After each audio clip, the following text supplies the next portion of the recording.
Hi, friends, and welcome to the 1840 podcast, where each month we explore a different topic, balancing modern sensibilities with traditional sensitivities to give you new approaches to timeless Jewish ideas.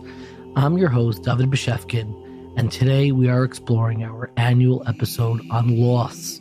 This podcast is part of a larger exploration of Jewish ideas, so be sure to check out 1840.org, where you can also find videos, articles, recommended readings, and weekly emails. In the year 1263, there was a disputation in Barcelona between one of the greatest rabbis who ever lived, known as the Ramban, Nachmanides. The Ramban was debating somebody named Pablo Cristiani. And Pablo Cristiani was somebody who I believe was raised Jewish and became an apostate. And they were having a debate about which is real, Judaism or Christianity. This is not the only time that we had debates. Debates were actually quite common in the Middle Ages. There was really a cosmic battle between Judaism, Christianity, other world religions, and trying to understand which is the right frame to really understand the world. And Pablo Cristiani posed a question to the Ramban, and he took this question as really based upon a passage in the Jerusalem Talmud, what's known as the Talmud Yerushalmi. In the Jerusalem Talmud, there is a story where it says that there was a non-Jew, and he heard, a cow that was crying out, and he came over, and he said, "Your temple has been destroyed. There has been the Beis Hamikdash, the temple in Jerusalem, has been destroyed. I know this. So I could see the animals are stirring and they're working up, and I know that your temple has been destroyed." The animal cried out again, and this non-Jew turned to this Jew and said, Yehudi, Jew, I want to tell you something else. Not only has your temple been destroyed, but Mashiach has been born. There is a Messiah. The King Messiah has been born.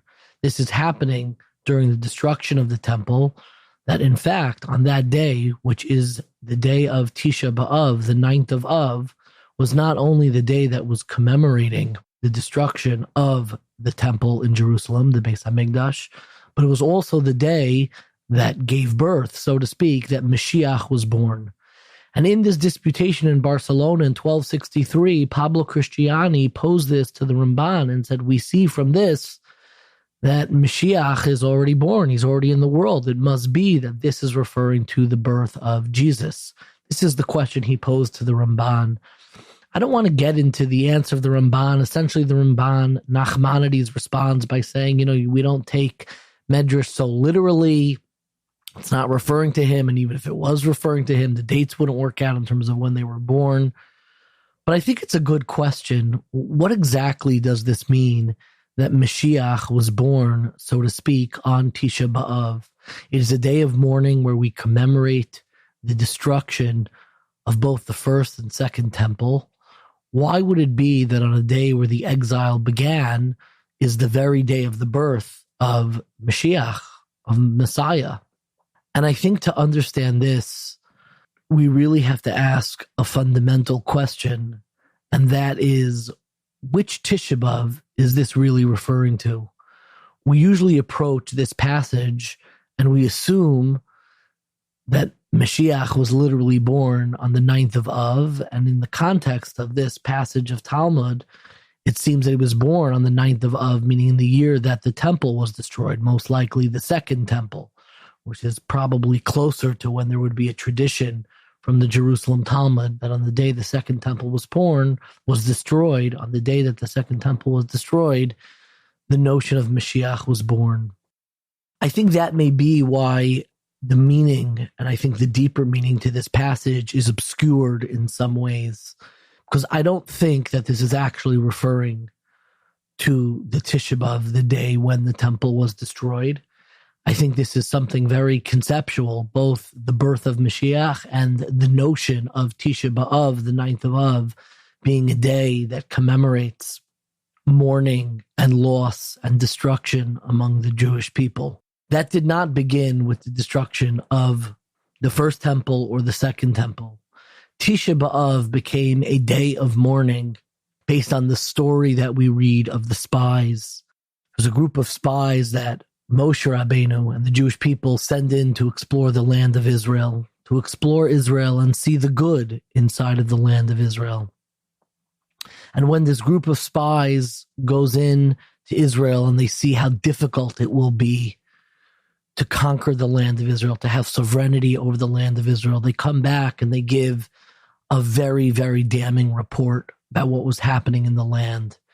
This land is going to be very difficult. It's going to be almost impossible to overcome, to conquer, to get a hold of. And the Jewish people are flabbergasted. They are crestfallen. They are broken. We left Egypt in order to go into the land of Israel. And now we're being told by the group of spies, the story in Parsha Shlach, that we'll never be able to take control of the land. And the Jewish people begin to cry. And it's in that moment that the Talmud says, and it's cited by Rashi, that those tears, that crying, that mournfulness, that brokenness that we felt on that first Tisha B'Av in the desert as we were getting ready to enter the land of Israel, it was that crying that established Tisha B'Av, the 9th of Av, as a day of mourning and crying for all generations. Why is it that the story of the spies was so cataclysmic? What is it about the nature of this sin, which when you read the story, all of the commentaries say, okay, they didn't even give such a terrible report. And I understand the reaction of the Jewish people. I get it. They were being told that this is going to be very, very difficult. They were being told that conquering the land of Israel, maintaining sovereignty over the land of Israel, is not going to be simple, and it is not going to be easy, and is going to require a great deal of sacrifice and commitment. So they began to cry. This is going to be very hard. Isn't that a normal reaction? Why is it that their reaction is what led for all future generations to look at the 9th of Av as a day of mourning for all eternity? And I heard an idea from a mentor of mine who I have quoted before, named Rabbi Yaakov Glasser. And he told me something that he found in a sefer, a beautiful sefer that I actually went out and bought right afterwards. A sefer is a Hebrew word for a book, a Torah book. The name of that Torah book is called Shuvi V'Nechza. Shuvi V'Nechza, which is a collection of the Torah of someone named Rav Moshe Shapiro, Zecher Tzadik Livracha. Moshe Shapiro was one of the leaders in Jewish thought. And the way I heard it from my friend and teacher, Rabbi Yaakov Glasser, I thought was absolutely astounding. He said the reason why this story was so foundational in establishing the 9th of Av as a day of mourning for all generations is because what should have been the redemptive moment was when the Jewish people left Mitzrayim, when the Jewish people were redeemed from Egypt through miracles, through miraculousness, through the 10 plagues, and God gives them the Torah. It was supposed to be that very generation. It was that generation that through their exit and through their redemption from Egypt, we're literally formed. It was the birth of the Jewish people. It was what imprinted in our identity what it means to be Jewish.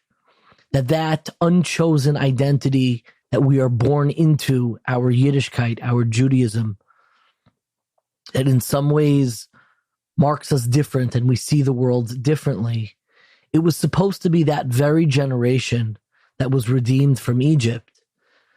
It was supposed to be that very generation that also entered into the land of Israel.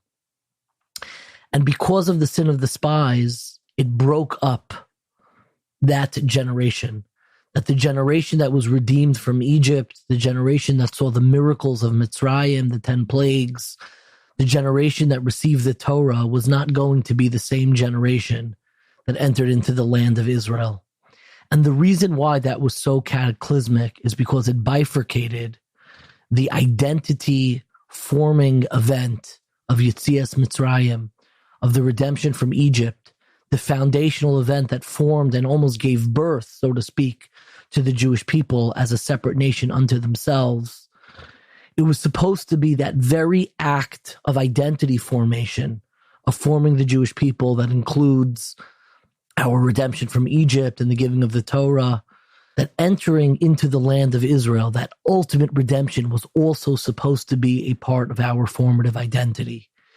And it is Tisha B'Av that bifurcates that there is one generation that is formed and becomes the formative generation of the Jewish people, the generation that leaves Egypt, that sees miracles, that understands the purpose of existence, that understands God's presence in a very real, tangible sense in this world.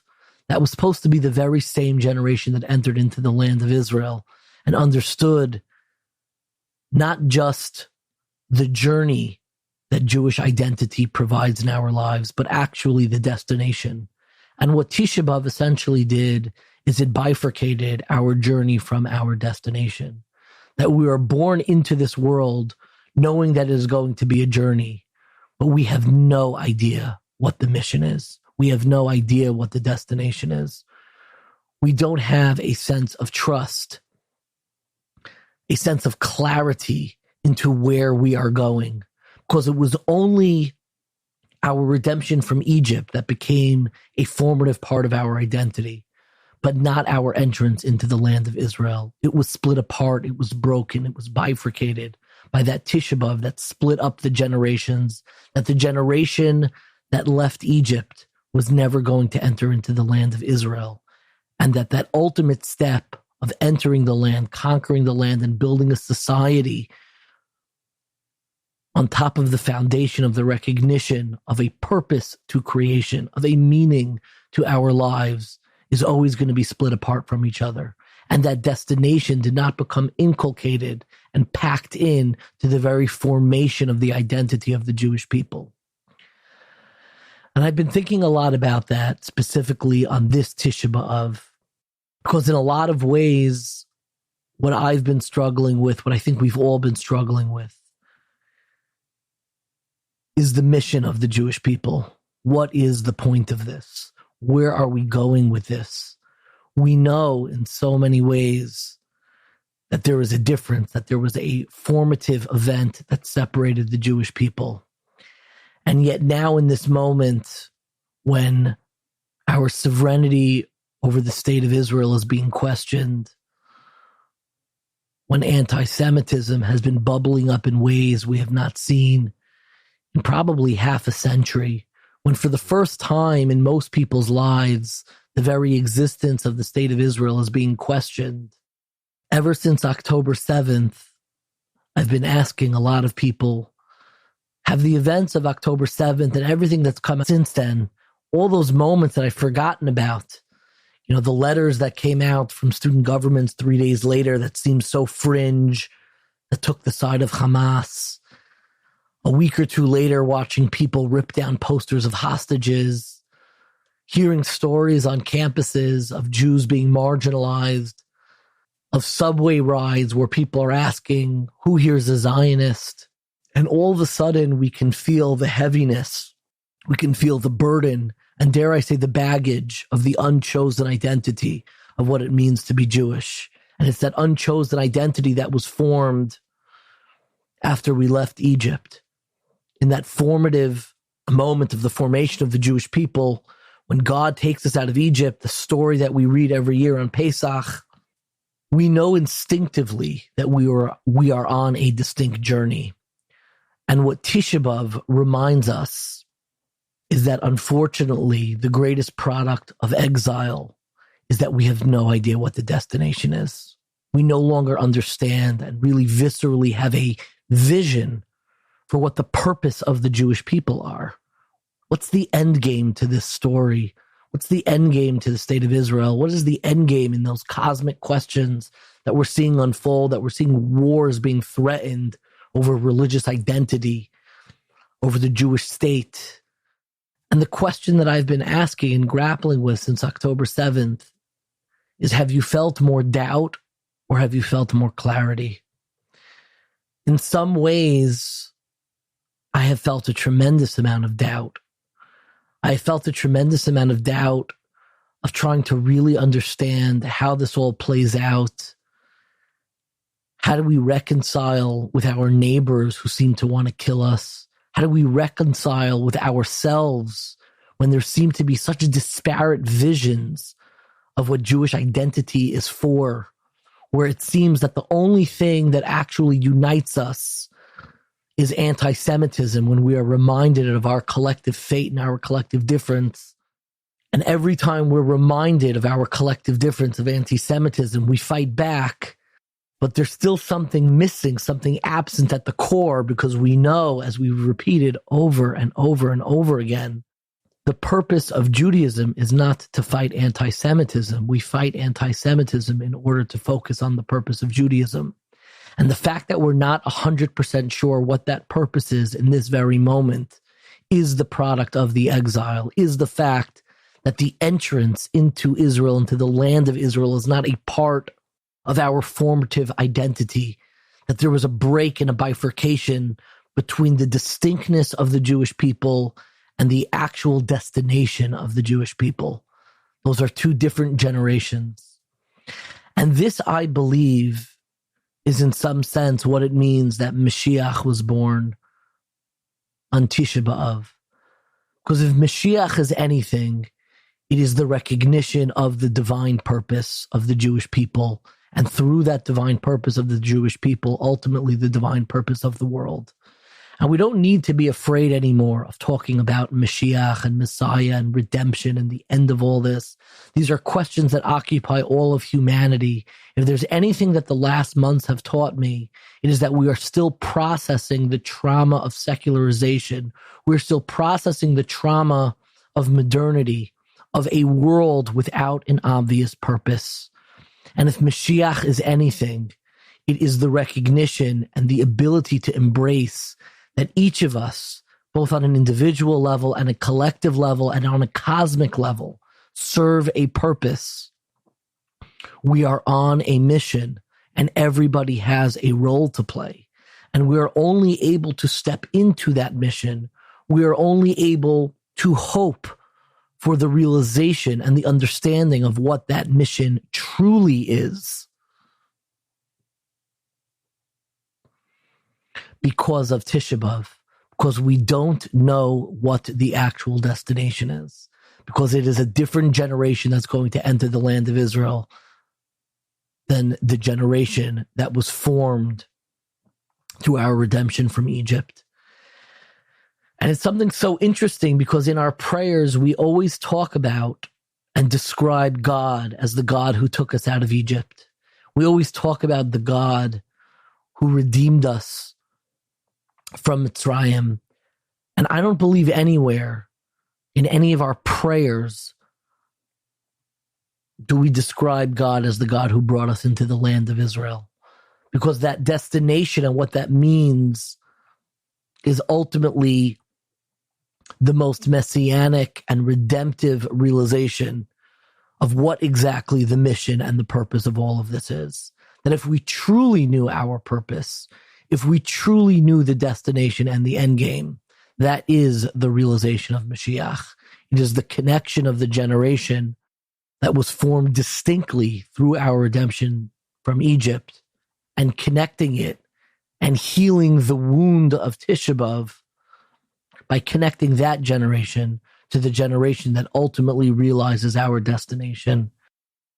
Rav Tzadok writes in Pri Tzaddik, and I'll read it in Hebrew, and then of course I'll translate it because it's only a few words. He says, V'chein b'chol dar v'dar nolad b'tisha b'av b'chinas Mashiach. In every single generation on Tisha B'Av, the notion and the concept of Mashiach is born every year on Tisha B'Av. Because every year on Tisha B'Av, we confront our loss. We confront the fact that things are not the way that they are supposed to be. We confront the fact that the destination and the resolution is still obscured. And by that resolution, I don't mean a political resolution. I don't mean the world, finally following halacha or those things. Yes, yes, yes. But I think it's something much deeper. It's that hole that each of us have on existence itself and life itself. What is the purpose of this life? we don't understand our own mission and our own purpose. And that is why, in some ways, this notion of Mashiach being born on Tisha B'Av, conceptually, to me, is not just tying the notion of Mashiach to the specific date on the calendar, Tisha B'Av, but it is tying together the notion of exile and redemption. It is tying together the notion of crisis and response. That ultimately the revelation of Mashiach, of messianic times and redemption, is the idea that we have a mission and understanding the mission and being willing to sacrifice for that mission.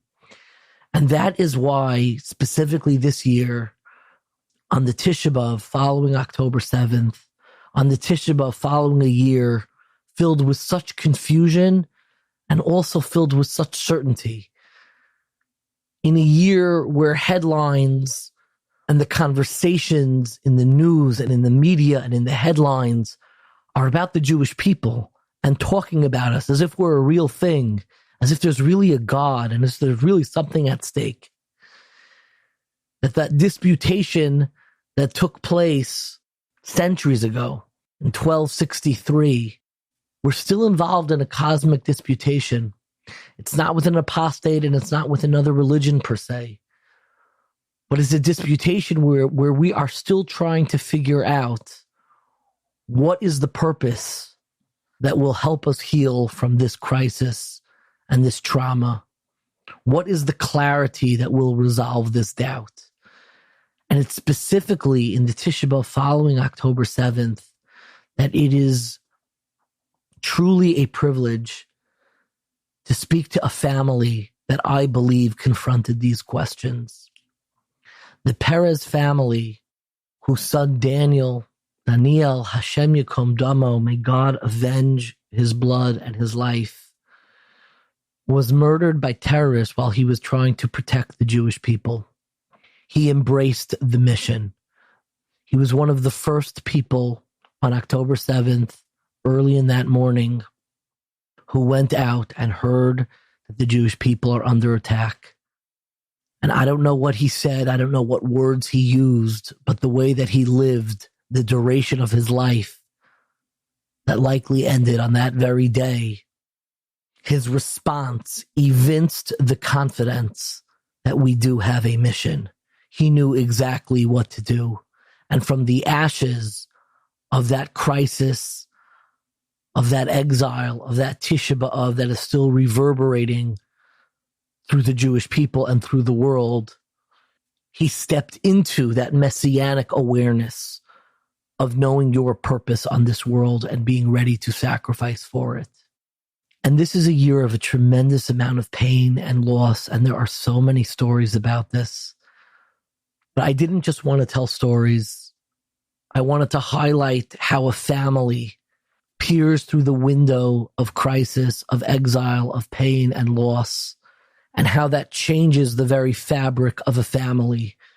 Because ultimately it is the lens of family that is the only redemptive lens that the Jewish people need in this very moment. It is a lens of purpose, familial identity, like our Jewish identity is an unchosen identity. It is not an identity we choose or we earn. I was born into a Jewish life. It is not something I won because I am smart or I am clever or I'm good looking or I'm wealthy. I was born into this life. It is an unchosen identity like existence itself. And a family's ability to interpret and find meaning from that unchosen identity that we all carry with us, whether or not we are Jewish, because existence itself is unchosen. And being able to step into that unchosen identity that Judaism represents, that family represents, and look at it not as a fate that you are being condemned to, but a mission, a transcendent mission that you are being elevated towards, is the unification of those two generations.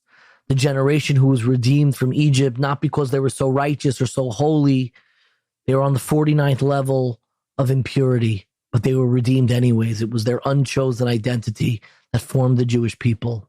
And it is unifying that formative identity with the identity we choose, the identity we cultivate and build by knowing the mission and living our lives according to that mission, unifying the generation that is redeemed from Egypt with the generation that ultimately steps into the land of Israel, by transforming the break and the bifurcation that is represented by Tisha B'Av, the doubt that is associated with Tisha B'Av, the exile, the crisis, the pain, the suffering that is associated with the exile and Tisha B'Av, and finding the energy and the conceptual birth of Mashiach, of a mission-driven life, a purpose-driven life from the aftermath of that crisis.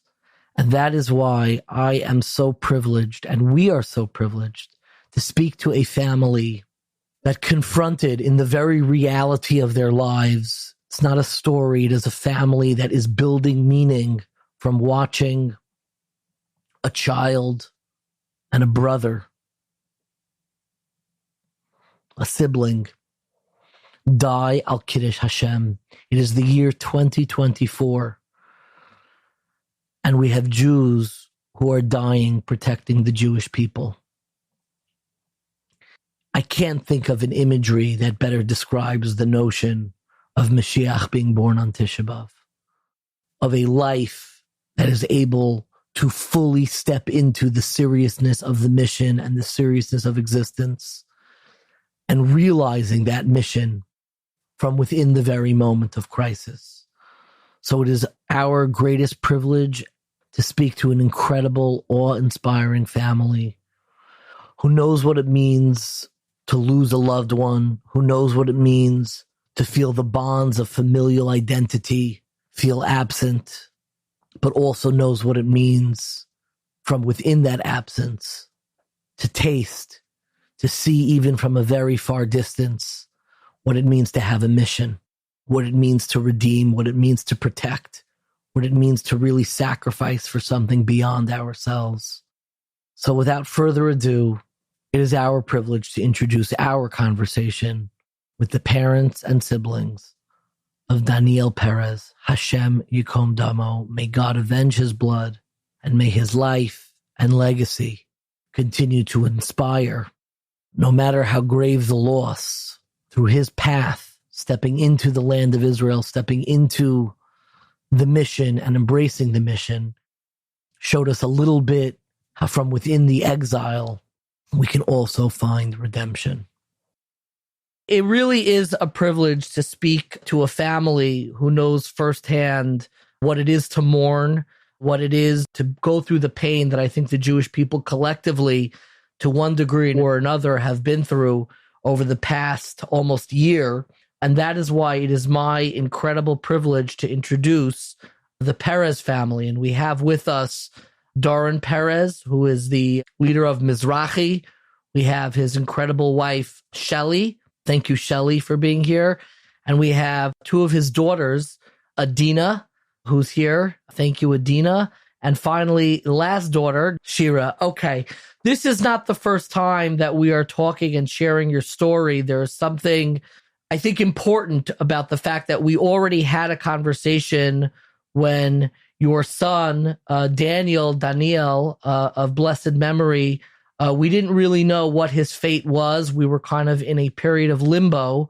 Tragically, in March of this year, we found out that Daniel was not going to be coming back home to the Perez family who we're speaking with today. And I wanted to begin by speaking about the news that you received in March and what exactly you heard, who you heard from, and what happens next. It's a difficult conversation, obviously, and I had the privilege of being with you before, as you said, before we knew that terrible news, and we were still hoping and praying that Daniel would return home alive.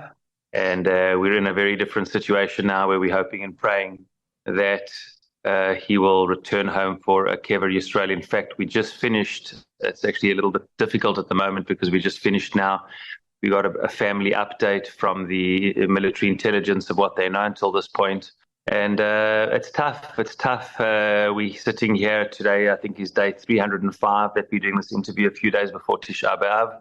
And the knowledge that, for 163 days, we were hoping and praying that he would come back alive. And now we are hoping and praying that he will come back soon for a Kever Yisrael. It's really challenging. So on that, on Zayin Adar Bet, significant day, late afternoon, Sunday, the 17th of March, I get a phone call from a man who was just in our home now. He's a Colonel Yossi Shemesh. He is a officer in the army in reserve duty. He is our liaison with the Perez family.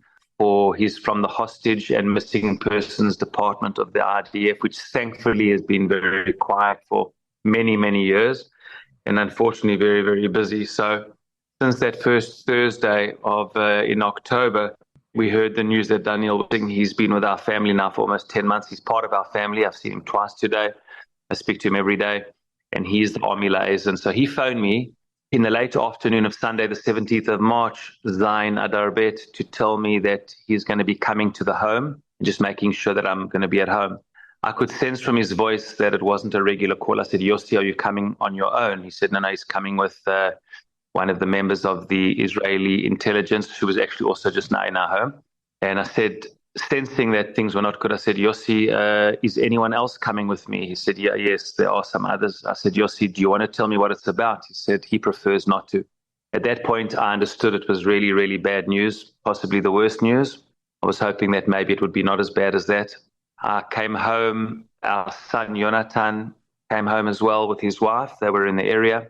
I came up to tell my wife that we are going to be getting a visit soon. And as soon as I told her what to expect, meaning what I was told, she straight away, maybe she'll talk for herself, but she straight away we both started crying. And she had said to me that she knew that a week ago, 1 week before, on the Sunday night, where we heard from the family of Itai Chen, which is a member of Daniel's tank, that he, despite the fact that there was no information about him being injured, which we had about Daniel, but there was no information about him being injured.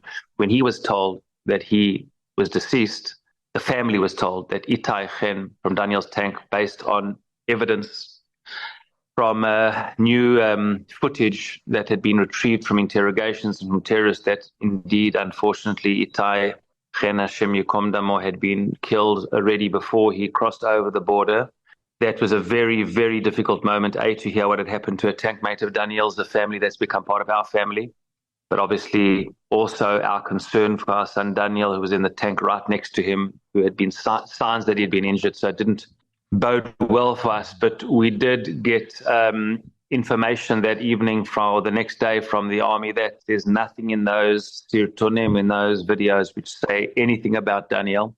So we still had hope, but it was a very difficult week, and I think we sensed that things were not going in the direction we wanted. And when we got that news, when I came to tell Shelley in the late afternoon, as Zayin Adar was becoming Chet Adar, just before sunset, we came downstairs expecting the worst news. And unfortunately, indeed, waiting for us was Yossi from, the Missing Persons Department, representatives from the Chief Rabbinate of the army, and from the Israeli Modi'in, and basically told us that, unfortunately, based on information that they've received, that Daniel, unfortunately, is deceased. We basically, it was obviously very, very difficult. I asked if the information they share with us, how they know that, obviously.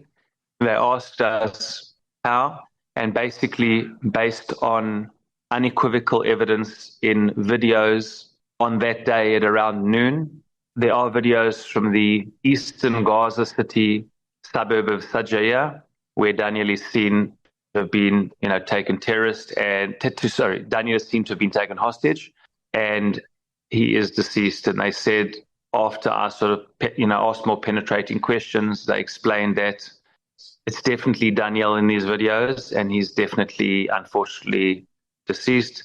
The information was was analyzed independently by the Shabak, by the Israeli military intelligence, and by the medical corps of the army independently, and all three independently reached the conclusion that the person in the video is Daniel, unfortunately is deceased. So, and that's it. Once we received that news, straight away we had to deal with the funeral and whether we were going to have a funeral, because we are one of those, in inverted commas, lucky ones who actually has something to bury. There was blood found in the tank and outside the tank that we knew about. There was blood found on his uniform, which we found his uniform, a ravit of blood on his arm and upper body on the left side that we knew about. We knew Daniel had been injured. And as painful as that was to know that he was injured, at least we had something to bury. The Chain family, as of this recording, unfortunately have nothing to bury. Most of the 40 plus families of the hostages which are deceased have not had a funeral. So I asked the rabbi, I said, what is the halakha? He said, look, you have to bury the uniform. I said, but do I have to have a funeral? He said, look, you don't have to have a funeral. Halachically, only when the body comes back, you have to have a funeral. Of course, you have to sit shiva. But he said, I would strongly, strongly advise you to have a funeral. You have what to bury. Instead of burying it somewhere in the side, rather have yourself at Sion Kever, give some level of closure. We spoke to Rav Rimon, we spoke to other Rabbonim that we're close to, we liaised, and I could see that all the Rabbonim felt that the right thing was not to, bury the uniform somewhere on the side and wait for a funeral, but rather actually have a state funeral to give some level of closure, to have even though his body's not with us and we're hoping and praying that it'll come soon. We had a family discussion about it. We didn't have a lot of time. We had a family discussion that evening, and we all decided to honor our son, to give him a state burial. And I think a part of us was worried. We didn't want the army and the state to feel that in some level they've done their duty. We've had a funeral. Their duty is done when he's brought back for burial. But we felt all said and done, not to have it Sion Kever when we have what to bury is harder than the alternative. We have a grave, we have a place to go, to mourn as a family, to mourn on Yom HaZikaron, and we felt it's the right thing to do. All of our Rabbonim felt it's the right thing to do. So then we had to decide that night to go ahead with the funeral, and then, a couple of hours of organizing and letting everybody know, and we had a funeral the next day. But that was that difficult Sunday night between Zion and Chet Adar Bet, 17th and 18th of March. I'm wondering if I could interject and hear from both your wife Shelley and your daughters, and we have Yonatan on. I don't know if he's able to speak. Daniel's brother Yonatan is also here, and I'm wondering, for each of you, did you have any intuition about, or a preference, so to speak, about whether or not you would have the funeral at that point, or whether or not you wanted to wait until the body was returned, something we're still waiting and davening for? Did any of you have an intuition or a desire that was different, at least initially? I can speak on that. Loudly. Okay. So this is Shira. I'd say that at the start, it kind of felt very, very weird to have a funeral and a burial when, sadly he's not there. But I think it was, I felt weird till the moment of the funeral, till when the funeral was happening. But when I saw how many people arrived and the thousands and thousands of people that came to, give him, pay their respect to him and, to who he was in his life, it really showed me that was the right decision. I think when it comes to such a sensitive topic like this, you don't know how long you're going to wait. And at the end of the day, as hard as it is for us as a family to make that kind of decision, for Daniel, this is us respecting him. This is Am Yisrael respecting him, And I think it was also the right thing that we have a place to go to, and that so many people came and commemorated him on that day. So yeah, that's from my point of view. I think at the funeral, that's kind of when I understood that this truly was the right decision. And yeah, thank you. I'm wondering if I could hear from each of you in that, harrowing time afterwards. A lot of Daniel's death, his murder, is in the context of a larger battle that is happening in Israel since October 7th. And that both gives more attention to the loss of your family, and in some ways it subsumes his mourning and what he meant specifically to each of you on a familial level. That becomes subsumed into a larger story. And I'm curious to hear from each of you, because I know this is something your father has spoken about a great deal, about how that larger story of Zionism is something that gives him a great deal of comfort and strength. But I'm curious from each of you, and particularly from Shelley and Daniel's siblings, how do you process the personal story of losing a sibling, losing a child, alongside this larger story where the Jewish people have been kind of pulled into this larger quest almost for what Israel and what Zionism means in this moment? So my experience has been different to my husband, and Shira also spoke in a few places in the States, and she's been an amazing spokeswoman. And my experience has been totally different. From the time that we heard Daniel was missing, we, thank God, were able to make a wedding. Thank God, Baruch Hashem. It was absolute torture for me. I couldn't do anything. I have a group of girls around me who didn't leave me for a minute. I was absolutely paralyzed. The worry of, is he alive? Is he not alive? Is he cold? Is he hot? Is he being taken care of? Has he got food? Where would he be? Would he have place to exercise? Every single little thing. I didn't look at any news, any video clips, nothing. I knew if I had to see one of the clips with the Machabel in it, I would not be able to get it out of my mind. Someone came in at one point and said that the children were in cages. And from that point on, I couldn't get out of my mind that Daniel was in a cage. It happened to be a picture from 10 years ago that had been put on the internet. So every little thing affected me, and it was 5.5 months of absolute torture. I couldn't do anything. I couldn't do anything, and nothing comforted me. Yeah, I was just with my friends around me who could talk about normal things. I didn't see anybody. I didn't go anywhere. I still really haven't. I didn't want to hear about the politics. I didn't want to hear about the 7th of October. I didn't want to hear about anything. I didn't want to see anything. I didn't want to hear anything. The parents that are still suffering,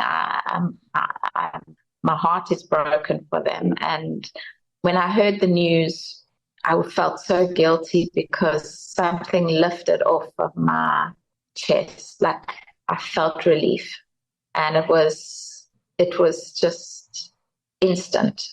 I felt that he did not suffer. We knew he didn't suffer for 1 second. We knew that for us, we knew that he hadn't been in the hands of Hamas alive. They couldn't hurt him. And the thought of that and the fact that he didn't suffer, it wasn't a feeling that I thought of. It just came. That sense of relief was so palpable at that time. I felt guilty. I really did. But it was so palpable that I didn't have to worry about him anymore. I actually wasn't sure to have a funeral, but Doron said to me, we owe it to Daniel. We owe it to Daniel to give him a a funeral with kavod that he deserves. And I don't remember much of it. I'd been in a daze for 5.5 months. So this just was a different kind of thing. The army was unbelievable. They organized absolutely everything down to the last detail. I feel blessed that my son was a soldier, because we had this army liaison. They were unbelievable. I mean, obviously there were, things that weren't ideal. They didn't know. They were scrambling with information, and the information they gave us along the way some of it wasn't correct, and you hang on to every, word. But the whole funeral, the whole Shiva week, they were around, and they, it was obviously a balagan. I was only able to be there for a few hours in the morning. It was so overwhelming, and I just really, I just couldn't do more than that. It was too overwhelming. I sat in the late afternoon, evening. I sat at home in my lounge, but literally people were trying to get into the front door. We had to put an officer there. I just couldn't see people. I saw a few people. I saw Iris Chaim came to see me. Miriam Perez came to see me. There were just a few people that I wanted to see. And but otherwise, I really just couldn't. I hadn't been out. I hadn't gone anywhere. I just wanted to be at home in my safe space. Just to clarify, we were sitting outside our home in a hall, because there were so many hundreds and hundreds of people every day. I think somebody said about 1,500 people a day. So it was just so overwhelming. So Shelley sort of sat where we sat for a while, but it ended up all over time sitting separately. And Shelley just an afternoon, evening was at home, where she was just with her close friends and guests and people who, and family who came to see her. And Shelley, I'm just curious, in that moment when people came to visit you, do you have any clear memories of somebody who's either their presence or their words gave you some measure? I don't even think we can use the word comfort, but some measure of stability, and almost like turning the world, at least tilting it towards the right side after feeling so upside down for 5.5 months. It was profound. There were people lining up, every time my husband wasn't speaking or there wasn't a rabbi there speaking, I would get up and there'd be a line, and 2 young men, I don't even know what their ages are, they both had guns, came from the kibbutz Nachal Oz. Nachal Oz, which is the kibbutz right opposite the base, Daniel's base. And from their kibbutz, unfortunately, there were 5 people taken hostage and 14 were killed. But they came to me and they said, "We've come to thank you for your son saving our kibbutz." And that to me meant everything. I mean, we so appreciated everyone who came to the Shiva, and people flew in and whatever. But these 2 men, I just pulled Doron away from wherever he was. And I just said, I mean, that was the most important moment for me. I just it's frozen in time, and it gave me, it just, God forbid, but it made me realize that he saved people's lives. We didn't know all the details of everything that went on, but there was a young girl. She must have been about 16. I don't know. She was a religious girl, and she kind of slipped in on the side, and she said to me, I just want to thank you for your son saving Jews. And I said, "Where are you from?" And she wasn't even from the Otek. She wasn't from Gaza. I don't know where she was from, but it was almost like an angel came and left, because even before I could call Doron to speak to her, she'd gone. It was almost like an angel had come and said that and left. And those 2 moments in the Shiva, along with everyone's amazing support, but those 2 moments in the Shiva, and actually was on the same day. It was on the same day, which was also, that was, for me, it just made it so real what Daniel had done, that he'd saved Jews, and there was a kibbutz that he saved from having more, people killed, and that was that was what stands out, and it was so comforting. It's so haunting to hear those words, that we live in a time where someone can be thanked for saving Jewish life, and that to have a son who stood for that is really something moving. Yonatan, if you could speak for a moment, assuming now you're still on mute, but if you could go off of mute and you're able to speak, it really is a privilege to talk to you.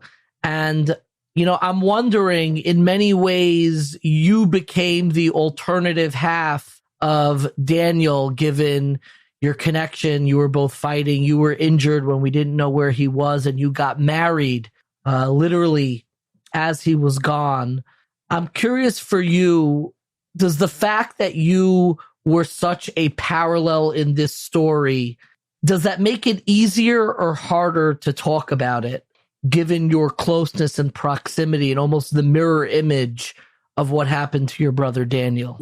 I think firstly, in terms of talking about it, I think it depends what you speak about. For me, it's very easy to talk about what Daniel did on that day, and and what a hero he was, and the people he saved, especially from my point of view, seeing what happened on the day and being in Nachal Oz a few hours after, and to see the unbelievable fight they had, and the crazy things that happened in Nachal Oz. I think Nachal Oz is one of the worst, even though we heard more about the Nova Festival and more about Be'eri because the numbers were higher. But in terms of the Mutzav in the base in Nachal Oz, it's the base that got hit the worst by the most mechablim, most terrorists. And I think that's, for me, easy to speak about. I'm also an officer in the army, and that's easy. What's harder for me to speak about is the connection we had, and the loss for me and for the whole family, and what he meant to us, what he meant to me. I don't think I've yet dealt with it. I went straight back into the army and straight back to doing my job and my responsibility within the war and within what's been going on till now. So I don't think I've dealt with it 100%, and on that sense, not that much. But to speak about him as a hero and what he did, like many others on that day, but especially him and his other 3 guys in his tank, paid the ultimate price. Allow me to ask, and you don't need to answer. I have clear memories of this in my life, and I'm curious for you. You got married after Daniel was already captured. We don't really know what his fate was at the time of your wedding. I am curious for you. You stood under a chuppah getting married, a time of supernal prayer and connection, and connecting to another at the very moment that you didn't know where your brother was. Do you have any clear memories or recollections about what you were thinking about, what the role of Daniel's presence and memory felt like during your wedding, and how those thoughts, which were undoubtedly scary and sad, were manifest in you as a person underneath the chuppah on your wedding day? So I think I definitely thought about him on my wedding day. Firstly, just the fact that he wasn't there on a personal level, and that he was meant to be with me the day before and in general, and we not only brothers but best friends. And in terms of that on a personal level, I think in general, not only on my wedding day, I felt that firstly he was with us, and even if not, we didn't know what his fate was at that point. But through the whole journey and 5 months or however long it exactly was, that we didn't know what was his fate. I thought I wasn't worried about him. I wasn't. I thought that if he was alive, he'd manage, and no matter how tough the situation was, he'd survive and be okay and get through it. And if not. And I think what gave me, I think, the strength during this whole period, and also now, is just to remember that Hashem runs the world. He decides what's meant to happen and what's meant to be, both in terms of that and in terms of Daniel, and secondly in terms of Medinat Yisrael, Am Yisrael, the crazy enemies around and the crazy threats and that are going on mamash in these days, where we're waiting to see what's going to happen. But during this whole period, I think that's the main thing that's given me strength and given me perspective, just to remember that Hashem runs the world. Obviously, Daniel had finished his Masima and finished his mission in life, and which he had an incredibly important mission, especially on that day. And I think that's what gave me strength then, and that's what gave me strength now. Just remembering that Hashem runs the world. There's a reason for everything. That's what I think gave me strength during the period, and now, as I said. Yonatan, I can't thank you enough. I don't know what your schedule is, and before I speak to Adina, I at least wanted to ask you one question that I plan on posing to every family member, but I want to make sure that I get to pose it to you, and that is, now when you want to feel your brother's presence, when you call up, whether it is memories or space, where does your mind go when you think of your brother? What are the memories, recollections that come to mind most immediately when you want to feel that closeness once again to your brother Daniel? I think it's at the end of a long week in the army on Friday before Shabbat, sitting and either going out for a run or sitting in his room and just lying down and chatting and talking and relaxing and speaking about the week and what he went through, what I went through, and the dilemmas as an officer, as a commander. Just those quiet moments. Daniel, that's the first memory, I think, on a personal level. The second memory I think and remember of him is when I think of him in those last moments, is him sitting on top of the tank, giving clear and straightforward orders to go out and attack, to shoot back, and to do whatever they can to guard Nachal Oz, with his head outside, doing whatever he can to stop the terrorists from coming in. And I think that's the memory that's left with me. We've got a beautiful picture of him in the sunset on top of the tank, sitting after a drill they did as an officer. I think that's what I see when I think of him on that day. And and today, I think Daniel, he gave, before, when I started my job as a company commander, he said he bought me a coffee machine. Now, I'm not someone who would have a coffee machine in his office and more than the basic what's needed. And he said to me, now that you're a company commander, you need to be you serious, and you have to have a coffee machine to give to people who come in, and for meetings and for whenever you'll need. So he bought me a coffee machine. I didn't open it. The truth is, I didn't put it in my office. It was kept. And when we're going through our stuff, when we moved to Kibbutz Saad, me and my wife Galia, so I saw it and remembered it. We've got it now in our house with a lovely picture of me and Daniel next to it.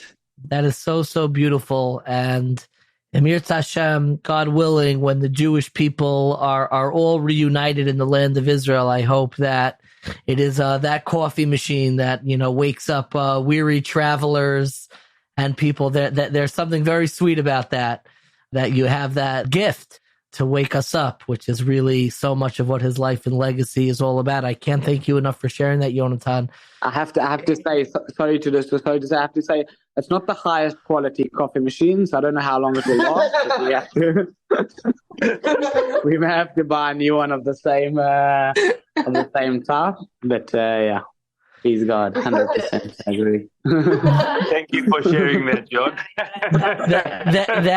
that your brother gave a gift that is able to produce laughter among his family even after his passing is something that gives me There's a comfort there. There's a comfort there, and I cannot appreciate you sharing that, Yonatan. Adina, we saved, I, from the moment you came on, really did want to speak with you. And I was wondering to hear from your perspective, because I think a sibling very often has a different form of mourning. It's not a parent, and it's certainly very different from your parents, because you have a father who has a very public role in almost making meaning for his constituents and for the world through his work in Mizrahi. He writes articles and books, really talking about the importance of this ultimate sacrifice. You did not sign up to be the head of Mizrahi. You did not sign up to be a voice to help the world process of what these losses mean. So I'm curious for you, how do you understand your process of mourning, and how was it different, if at all, from that of your parents? Well, I definitely think that out of all the family members, I've been one of the more private ones. I think my dad, having his role as the CEO of World Mizrahi, he's already such a well-known person, leader, and such a huge part of the Jewish community that it would make a lot of sense for him to suddenly be in the spotlight, considering the situation. My sister's also been to America. She's been out there being a spokeswoman, really just telling the stories about Yonatan and Daniel and how heroic they were on that day. And I think just with me, it was, I think I process things in a more private way that, like the Shiva was a lot for me. Definitely I was there to honor Daniel and think about him and hear all these stories that my dad told, that his friends told, but it was hard for me to be around all these people. Like, it was so overwhelming because, like I said in my speech at the funeral, Daniel and I did not have the best relationship. My parents always told me that it's because we were too similar. Every time, it's a bit of a problem, actually. Every time he did something later on, I'd want to do the same thing. And it was just a whole story. We were really similar and we always butted heads. And it was really complicated between us.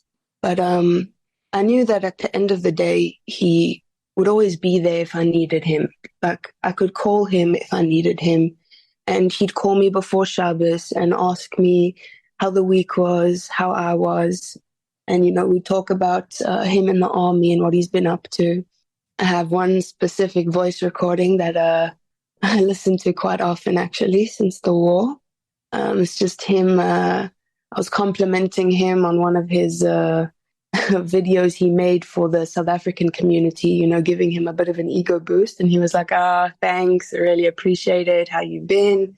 Don't take school too seriously. It's not worth it. Just, it's very Daniel advice. So I think my process is something that for me is a lot more private, a lot more like one-on-one, me and him. I'd go into his room. Every time I go to my parents, almost every time I go into his room and just talk to him. I put his stickers everywhere, every place I see like a pole or a nice place that has a good view, I'm like, Daniel would like this, kind of thing.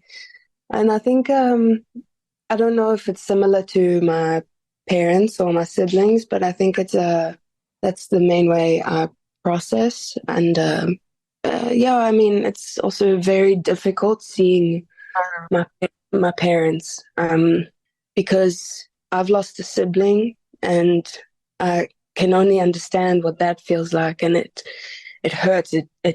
It feels like my heart, is just missing this crucial piece. But I could never imagine what it's like losing a child. And I know my parents have actually had many friends who've lost a child, and they helped them through it.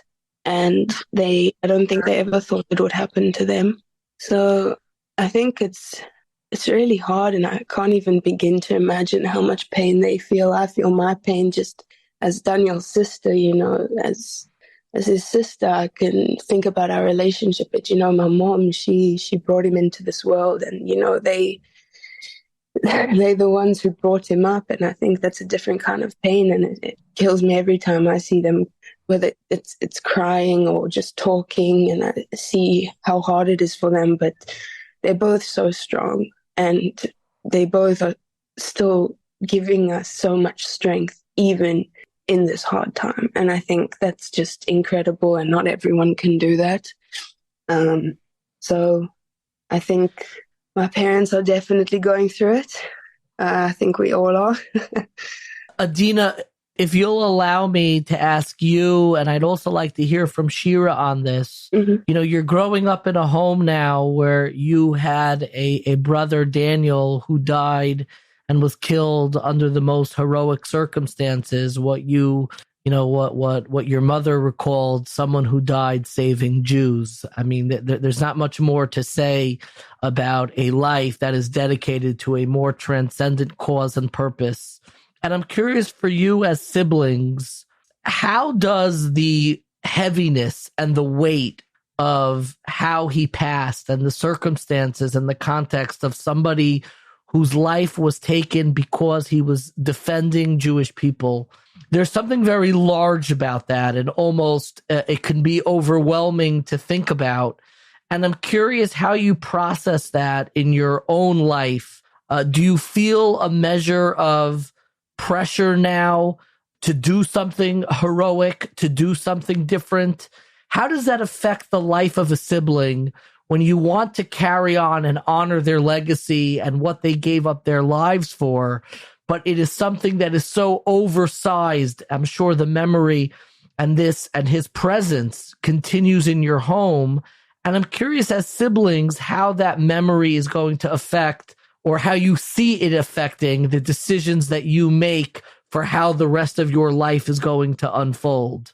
I definitely think that you just touched on what I think about him having to die the way he did. I think Daniel, he was really hard-headed, and at home it was sometimes problematic. But as soon as he went into the army, he was what we call a tzahov.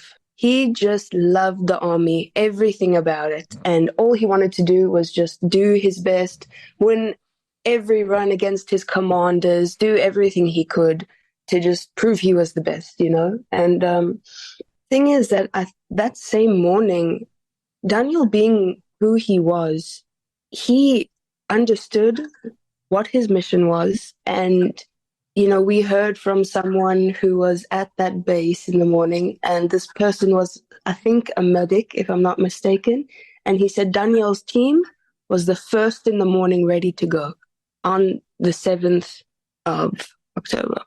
And just hearing that, I knew, even though they didn't know exactly what was going on, Daniel and his team were ready, and they just lunged straight into the battle without even knowing how insane it would become, how big this whole war will affect all of us as a Jewish people. And I think Daniel, he loved this country, and he knew what he had to do.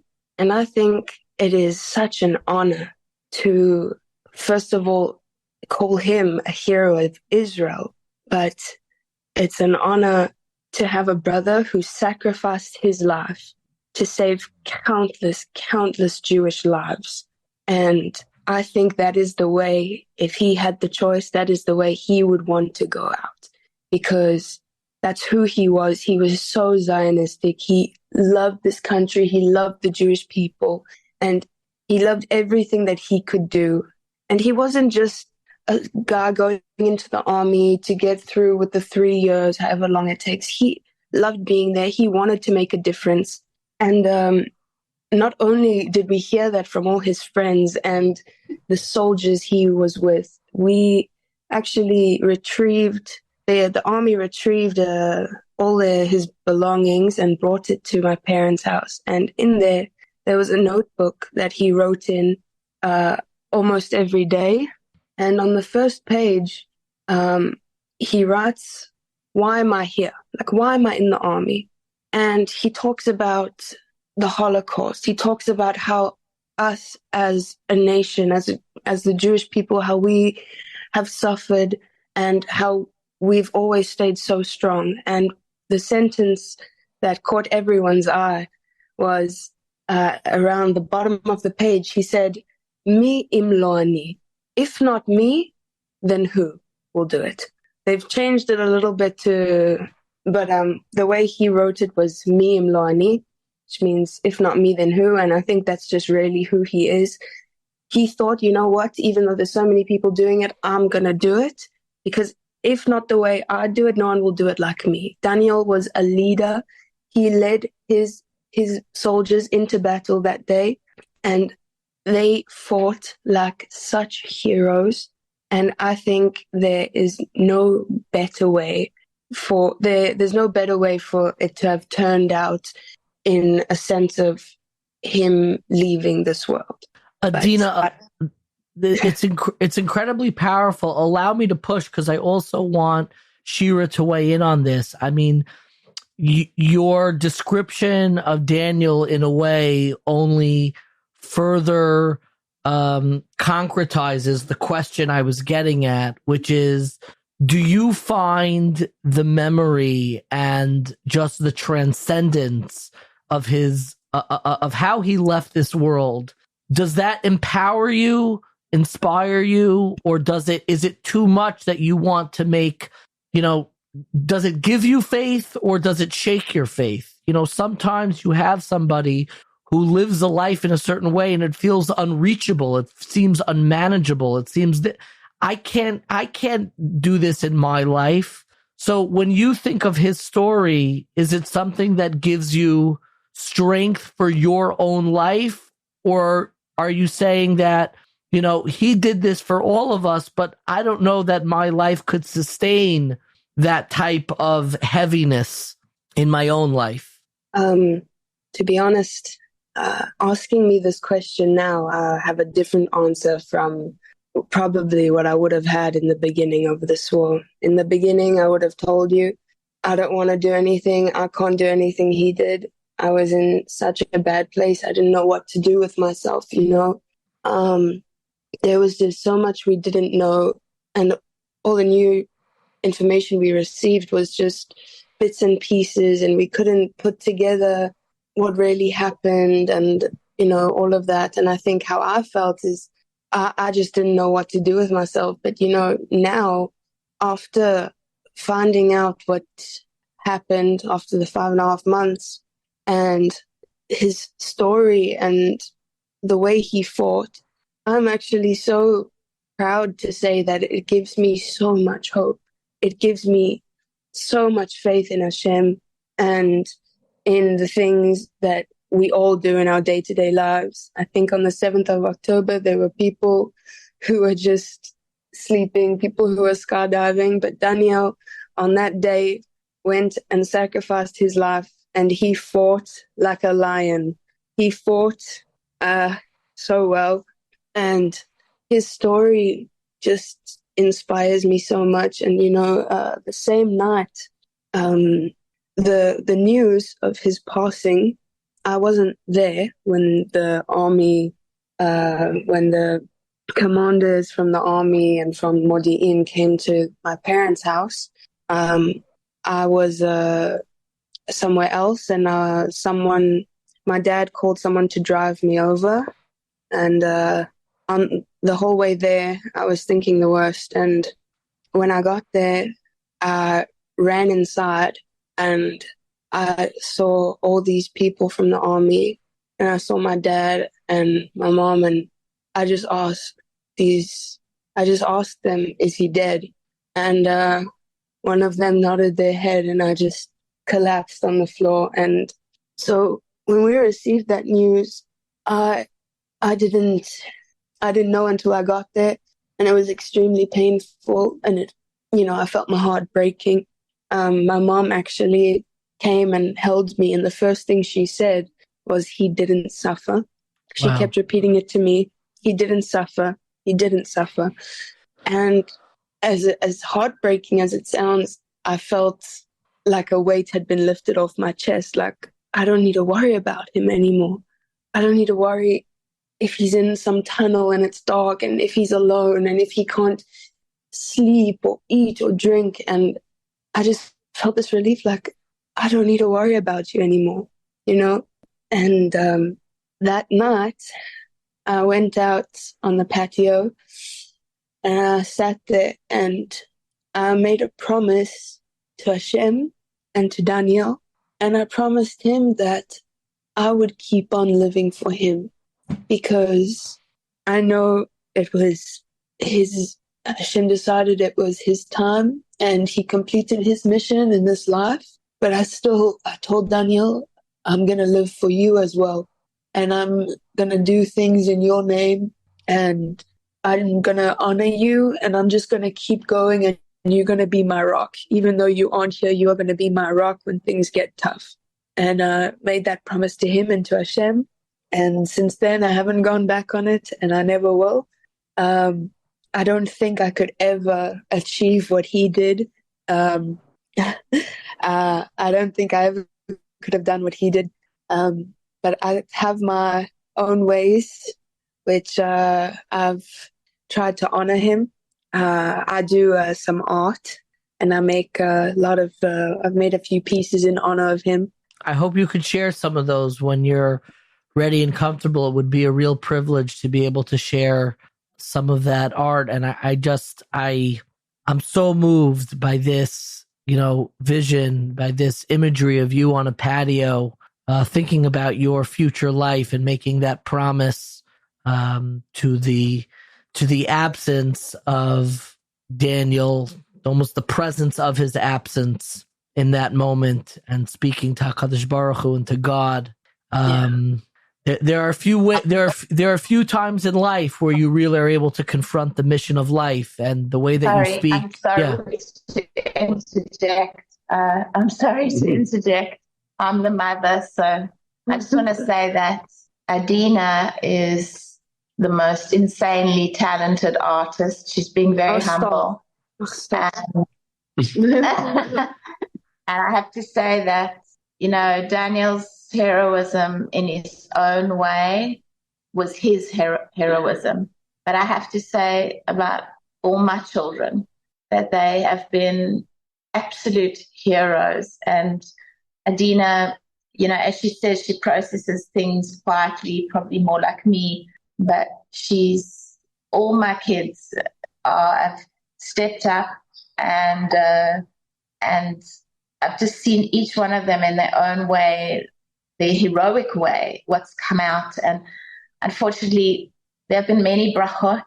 I knew that, either Daniel was going to join this incredible team, Adina with artwork. And so Doron will show you the tank that she's making, the tanks that she's making for all the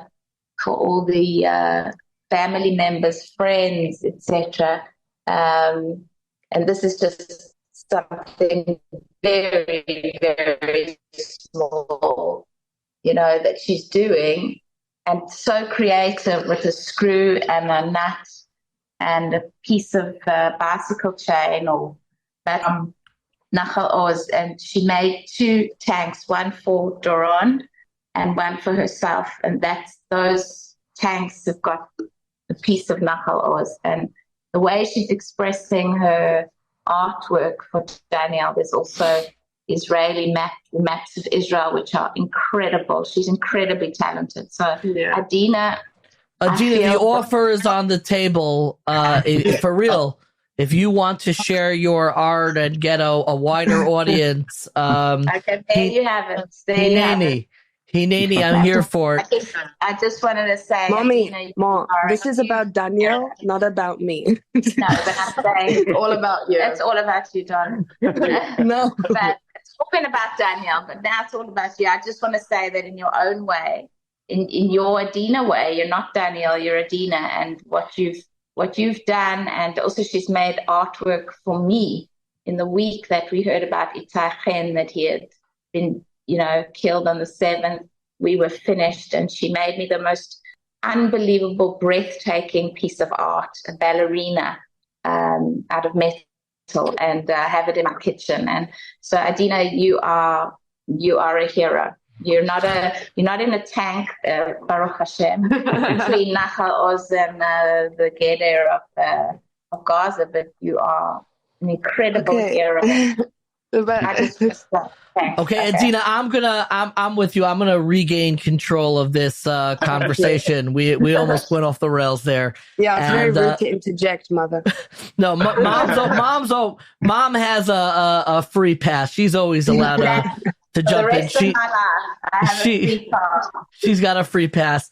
I want to hear a little bit from Shira about how you think of this. And I think the question that I want to almost land on in a way, and I have some wrap-up questions I want to get to, but I want to hear from each of you. I feel like in a way I understand where Adina is on this, but I'm curious to hear from Shira and of course from your mom and from your dad. How do you conceive of the mission now? Adina so beautifully articulated that Daniel was somebody who understood the mission.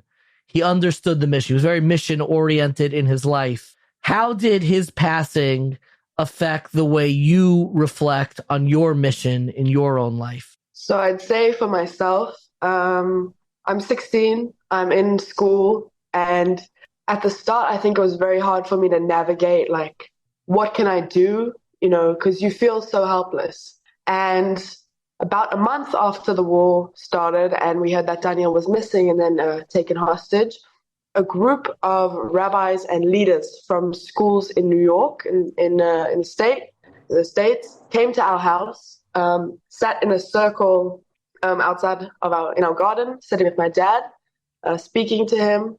And I remember my dad saying to me, "Shira, come, say a few words." And before that, I'd never spoken. I'd never, talked to groups of people. It was something that I was completely unfamiliar with. And I spoke to them and I said a few words about my processing and how I've dealt with it, which I'll get to in a second. And one of the rabbis, the rabbi of a school in New York, of Heschel School in New York, he said, "I want you to come to my school and speak." And that was kind of the start. And it's been a huge blessing in my life. I've had the privilege of going to many schools in the States as well as in Israel and in London, and speaking and telling the story. And it's been such a positive and healthy way to process what we've been through. And throughout it, I've learned so much about myself and kind of understanding that this is kind of a little present that Daniel left for me. Learning this new thing about myself at such a young age, and something that has given me so much strength and so much comfort, and a way that I can spread so much positivity and tell his story. And actually, a few weeks ago, I was in Eilat on a hike there, and there was a group of Americans here, like Machach, that kind of group. And one of them comes up to me, she says, "Oh my gosh, you spoke at my school." And she goes, "Yeah, I say Tehillim for your brother every day." And I go, "Oh my gosh!" Like I was so stunned, but it warmed my heart so much that I could, make that sort of impact. And I think it's something that I've gotten from my dad. Everything I know about speaking to a group is things that I've learned from my dad, looking up, to him my entire life. And I haven't felt that I compare myself to Daniel, but throughout my entire life, Daniel, I always looked up to him and cared what he thought about everything that I did, and I needed his approval. So I often think to myself, would Daniel approve of this? Would Daniel approve of that? And I think he's very proud of me now and the way I'm dealing with it. I'd say since March when we heard, it's been a bit harder for me to, go out and speak because I'm still processing it. Whereas in the first 5 months, you don't you can't really, the human brain can't grasp at what is actually going on. It takes a long time. And for me, I was so numb to what was going on. And so that kind of helped me, speak. And I'd never cried when I'd spoken or anything because I was kind of numb to what was going on. And so in March, when we heard that Daniel had actually been killed on the first day, that's something that's more inhuman, it's more easy to grasp. The human brain it's more tangible. The human brain can understand that. And so that's when I truly started processing everything. And now I'd say I have my own inner wins with Daniel. I speak to him all the time. And something that has kind of guided me throughout the whole time is definitely belief in Hashem. Before the 7th of October, I'd say my belief in Hashem was a lot different. My connection with Hashem was very different. And in the 7th of October, from the 7th of October, like Yonatan, my brother, said, that I really just realized on such a deeper level that it's Hashem's world that we live in. And that many people say, oh, well, he could have, what if he wasn't, what if he this? And I say, that's not how it works. And that's something that's been very helpful for me to understand. And I remember 2 weeks after the 7th of October, it was a Friday night, and I was sitting outside on the balcony, like my sister. I was sitting and I was talking with Hashem, and I said, Hashem, I need a sign that Daniel's okay. I need a sign that he's okay. And the next day, a friend, a very close family friend, she was just talking to me. She said, you don't understand. I had a dream about Daniel last night. And he said to me, I was like, oh my gosh, Daniel, what are you doing here? In the dream.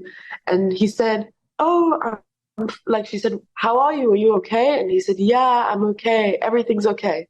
And from that moment on, and just also quite a bit before we found out that Daniel actually was deceased, I remember thinking and talking to Hashem and saying, Hashem, I don't know what the right thing is. In my eyes, Daniel coming home is the right thing, and that means that Daniel's okay. But I also said, Hashem, if Daniel not being alive is what okay is, and that's the right thing, and that's what's supposed to happen, then I accept that. And it kind of, that understanding really helped me process when Daniel only found out that he actually wasn't alive, and knowing that he isn't suffering, hasn't suffered, and will never suffer has been a huge comfort to me. But also, when please God soon, hostages will start coming home, that's, I think, when it will be very hard for me to kind of see, oh my gosh, this is what we could have had. But also understanding that Daniel was meant to leave this world as a hero. And actually, at that point, he was at the peak of his life.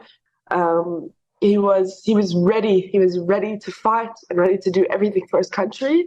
And I think he left doing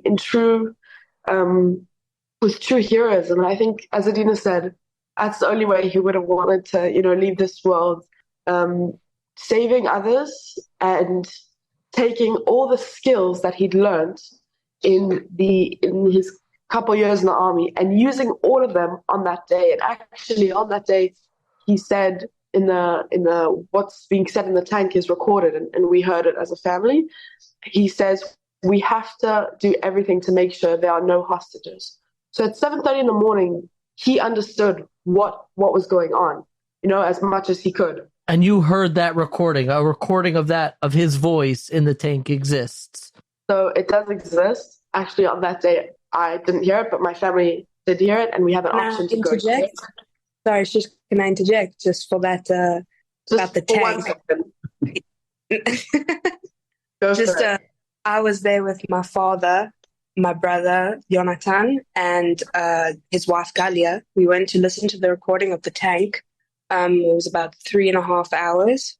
And the way it went was what Shira is talking about is after people on the radio said, guys, we're at war, Daniel and his team saw lots of terrorists on motorcycles, in tenders, in cars, and just running through the gate. And Daniel went to his post, but then he was called back, and he went around his base, and he said on the radio to everyone else who could hear, without knowing the situation, all he knew was they were terrorists trying to break into Nahal Oz, to the base, and he said, without knowing at all what would happen and what the situation was, guys, listen, we need to prevent a situation where the terrorists take hostages back to Gaza. We need to eliminate as many as we can. And the fact that he was so in his role and knew exactly what he had to do, he thought of every scenario. He even thought of the fact that there may be hostages. And this is so early in the morning before we really... This is at 7 in the morning on October 7th, and he got in the tank at around 6:30.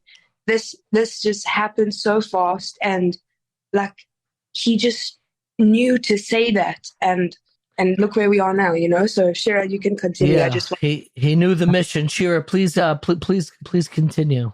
So hearing that and understanding, I mean, as a sibling, and I'm sure Adina can also agree on this, we knew Daniel in a different way. As a sibling, as for me, as amazing as he was and everything, he was also an annoying older brother. And but he was also kind of like a protection, and he always knew how to make me smile. And I need a moment. But he always knew how to comfort and also how to annoy when he needed to. And I always kind of looked up to him as a person. I also obviously look up to Yonatan very much, but Daniel, I always needed, and my mom also says this all the time, Daniel, you wanted his approval that something was good and something was, okay. And he also, we used to together go wakeboarding. Do you know what that is? It's a sport, and they have one lake in Israel that you can go wakeboarding. Daniel was absolutely phenomenal at it. I was in sixth grade at the time. So I used to go with him, and I used to look at him in absolute awe and say, I want to be just like him. And now, what he did in the world and his presence in my life and what he did on the 7th of October has, I think the biggest part it's played for the future for me is the army. Just today we were talking, a few people from the army were here, and hearing about the army and what I can do in the army, it makes me so excited.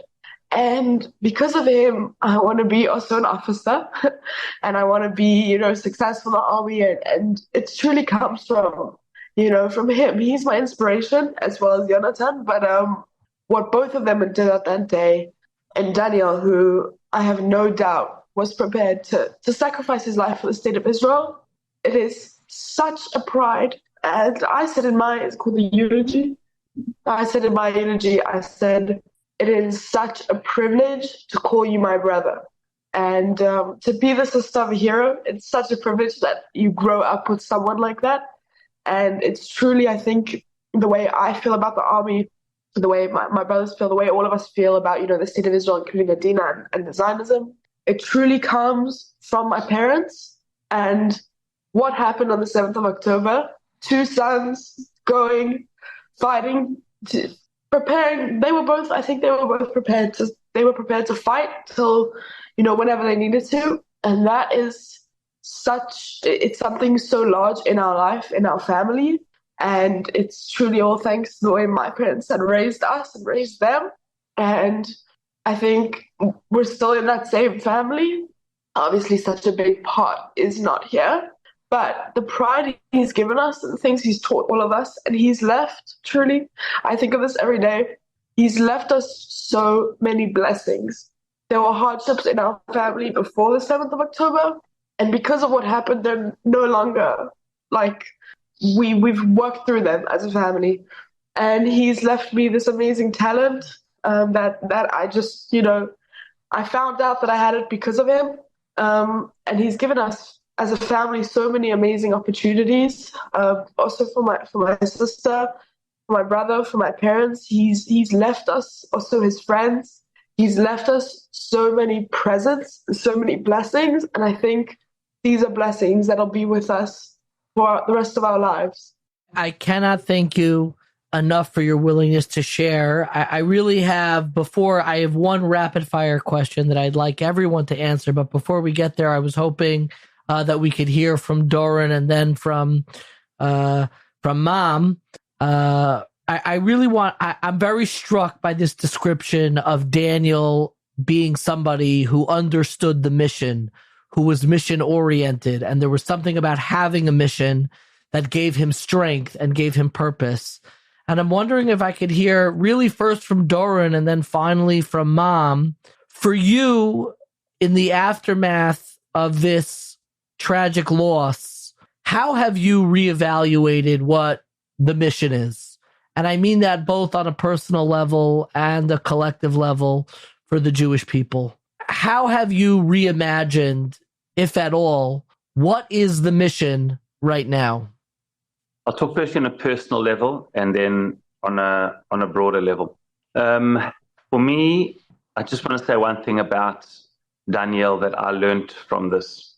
And I feel my wife often says that the biggest gift she's received posthumously from Daniel are his friends. They're just incredible array of friends who don't leave us alone. We're getting together with them Thursday night. They come here all the time. And my wife's in WhatsApp groups with all of them. And they're just incredible array of friends. We wrote on his grave, Daniel Ish Hamudot, Daniel the beloved. That was his bar mitzvah invitation, part of why we called him Daniel.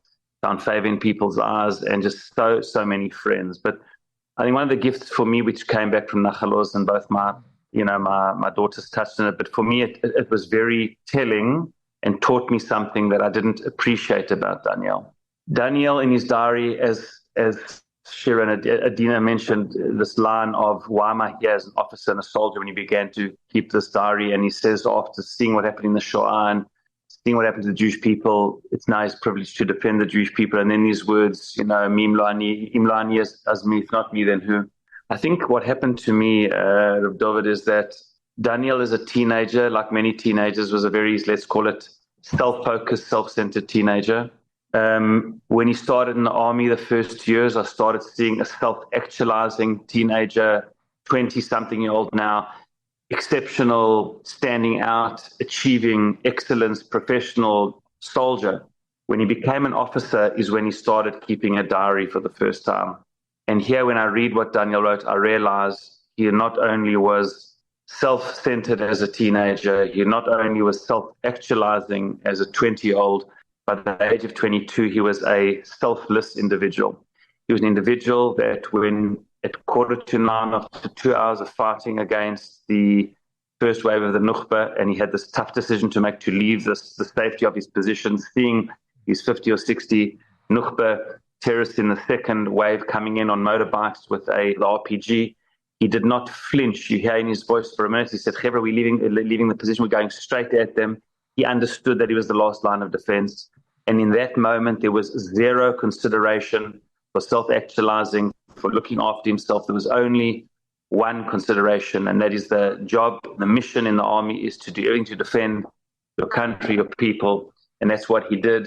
I don't believe in those moments he thought he was going to die. I believe he thought of one thing and one thing alone, and that is to stick to the mission at hand. And the mission is, we wrote in his grave, Davak b'Masima, he stuck to the mission at hand. Lacham b'Gvura, he fought with bravery. He'd still Rabbi, he saved many. I think Daniel stuck to the mission at hand. I think for me, this diary gave me a window into his thinking that I didn't fully appreciate because he didn't discuss it this level with me, where Daniel, in that year of becoming an officer, when he had the opportunity to think about life and death and to lead his soldiers, is what he wrote there. I have to do everything I can. And on that day, the most faithful day in Jewish history in the modern era, he left his position and he did whatever he needed to do for the sake of the klal. So I think for me, for the sake of the broader context, I think for me that was very inspiring. Also sad for me that I didn't see and appreciate that part of Daniel as much, which really came out in the last sort of 7-8 years of his life. It really left me very moved and very inspired.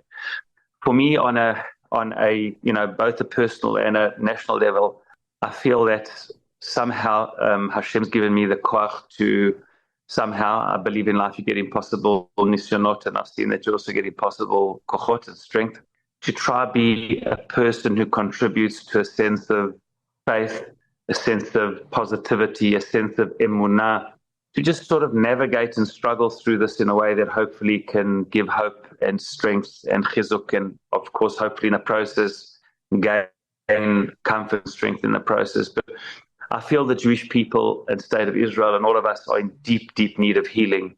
And I would like to be part of the force of healing. There's so many finger pointing Israel, and there's so many challenges, and there's so much pain, and there's so much difficulty, and so much guilt to people, and so much blame. And I just feel we're in a society which has had 5 elections in 4 years, and then there was only the warm-up to the judicial reform controversy. And without even getting into who's right or wrong, it doesn't even matter, because it just caused such difficulty. And I know for a fact from the heads of the establishment in Israel that I was told this personally, that from documentation found in Yechesinu, his home, Yamach Shemo, is of how he sensed the weakness in Israeli society and sensed the internal fighting, and felt that this was the time to attack. And I feel that we are a society in deep, deep need of in Soloveitchik's words, a renewed Brit Goral, a covenant of fate together, and just to be a force of healing. And for me, I feel that is the call of the hour. And through the pain, not only to navigate it, but to try and heal, to try and contribute in some way to unity, to healing, to understanding, to this collective fate. My son was one of 4 soldiers, religious and irreligious, older and younger, from all across the country. They fought together. They got taken captive together.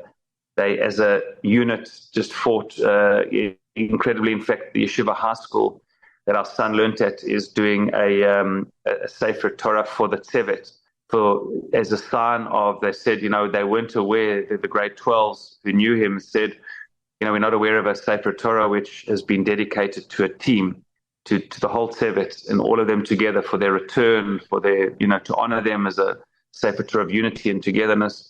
And I think that's what we need. And I feel that our circumstances have drawn me to perhaps play some type of role in that area. And I feel that we are desperately in need of healing, of unity, of understanding, of togetherness, and especially in our pain. And that's where I feel I'm drawn to try and make a difference. That is an auspicious, transcendent, and very urgent mission, and I cannot agree with you more. And I think, Daniel, more than anything else, a reminder that each of us has a mission is something quite powerful, somebody who was self-actualized through mission. Before I get to my final rapid-fire question, I do want to hear from Daniel's mother and hear a little bit about that question about he was so mission-centric. So how does the pain and the tragedy and the circumstances and the context of his passing, of his death, of his murder, how does that affect the way you conceive of your own mission? So the first thing I want to say is that, as you said, we all laughed about something that Yonatan about the coffee machine. So Daniel was the barometer in our house. How Daniel woke up in the morning growing up, that's how the whole house would be. He did things his way, and it was his way or the highway. He was hangover cute, so I got away with a lot of stuff. But he taught us, as my husband said many times, how to parent. So I just wanted to add in 1 or 2 funny things about him, because I think, I can't believe the heroism that he showed on that day. I couldn't be more proud of him. But I remember when the kids used to say a bad word, so whatever they weren't supposed to say. At one point, I put pepper in their mouth. And he was about 6, I think. He must have been about 6 or 5, I don't know. Anyway, so I had experimented with white pepper, black pepper, whatever, just a little bit in their mouth, just to know that wasn't, the right thing to do. I don't know how the parenting would go down today in that. I don't know. But anyway, at that point, that was my parenting skill. And I remember he was like on one of these little scooters, these plastic scooters. And I got behind him and I put the white pepper, like just a little bit on his tongue. And he went like this and he turned to me and said, "Ma, I think I like the black pepper better." So he just, the child, I mean, I'm just saying he did what he wanted to do. He did it his own way from a very young age. He was very headstrong. He got on his siblings' nerves a lot. Yeah. And he didn't. He was so cute and so charismatic. He was always with his friends. Like, he had to be with friends all the time. And you know what? I realized just as a teenager, for me personally, I said to myself, you know what? He needs to be with his friends. So he must be with his friends. That's what makes him happy. Coming from South Africa, the freedom in Israel is just unbelievable. And it was good for him. And he integrated beautifully. But he, he had his own way of doing things, and we didn't approve, and we fought it. And then we just kind of let go because, and as he got older, he understood what he needed. When it was COVID, he couldn't go to his machina, his preparation for the army, because he had a big knee operation. He understood that he needed to be busy, and he took a job in the Ministry of Health answering COVID questions. And he was brilliant at it. And I'd hear him say, "Mr. So-and-so, please stop shouting at me. You are in quarantine." And he got fed up with it after a while, and he went on to the WhatsApping, like the questions that were coming in on WhatsApp. But I used to hear him say, "Please stop shouting at me. You're in quarantine and there's nothing I can do about it." And then he actually had the power to say to people when they weren't in quarantine, when he went like upper level, "Sorry, here's all the planes." We live next to an Air Force base, so we know when the planes are headed to Gaza. So suddenly people were phoning my husband and I and saying, "Can we speak to Daniel?" And they would phone him, and he would be able to get them out of quarantine, because it was the times where you'd walk past somewhere and you'd get an SMS to say you're in quarantine now, etc. So after a while, people were dropping gifts for him, because they got him out of, he got them out of quarantine. So he was brilliant. He was always like one step ahead, So anyway, and I won't say he did it like lovingly, it drove him crazy that everybody was phoning him to get out of quarantine, but he was happy to do it, and he told me, "Dad, I don't work for you. Every one of your friends, everyone you've ever met," he said, "all I do is answer." He literally had the power. He became the most popular person in Yad Binyamin because everybody came to release them from quarantine. So I just, incredible. I think as he got older, that was at 18, he realized that he needed to be busy, etc. And he was adamant that he was going to go and be in a fighting unit. He had a big knee from the wakeboarding. He tore a major ligament in his knee. And he brought every letter that he could from the surgeon, from the physio, from everybody. And he sat in the office and of the army, and he wouldn't leave until they gave him a profile for tanks, because that's the least, how do you say kosher? What's the least physically exerting of all the combat positions? The least physically exerting. And he got it. And so he was strong-willed. But 17, 18, 19, when he went to the army at 19, there was definitely a real switch. A real switch. My childhood been like so all over the place, now became responsible and timely and, just unbelievable. So that's what I just want to say, his teenage years and of course at home as a sibling, etc. He was, and obviously on that day, what he did gives me a lot of pride. I don't know where this whole family of mine come from, but they are truly unbelievable. Their Zionism definitely comes from their father. I was not brought up Zionistically. I was brought up traditionally, and my father said, because we lived in South Africa, if anything goes wrong in South Africa, I give money to Israel and we can go there. That was the extent of my Zionism. And then I ended up marrying Mr. Zionistic. And I have to say that this whole process is indescribable. I mean, the 5.5 months trying to get through the day, that's been my battle. And people say to me, Daniel wouldn't want you to be sad. And I'm like, I don't know what Daniel does or doesn't want, but this is how I'm feeling, So I think as a mom, having gone through the shock of realizing my oldest son is an absolute miracle, he got shot through the leg, but it was considered, minimal, and my other son was missing. It's just been survival for me, really. It's survival for me. The thing that comforts me the most is that he's not in pain. And I feel that as a parent, to see a child in any kind of pain, you would take it away in a millisecond.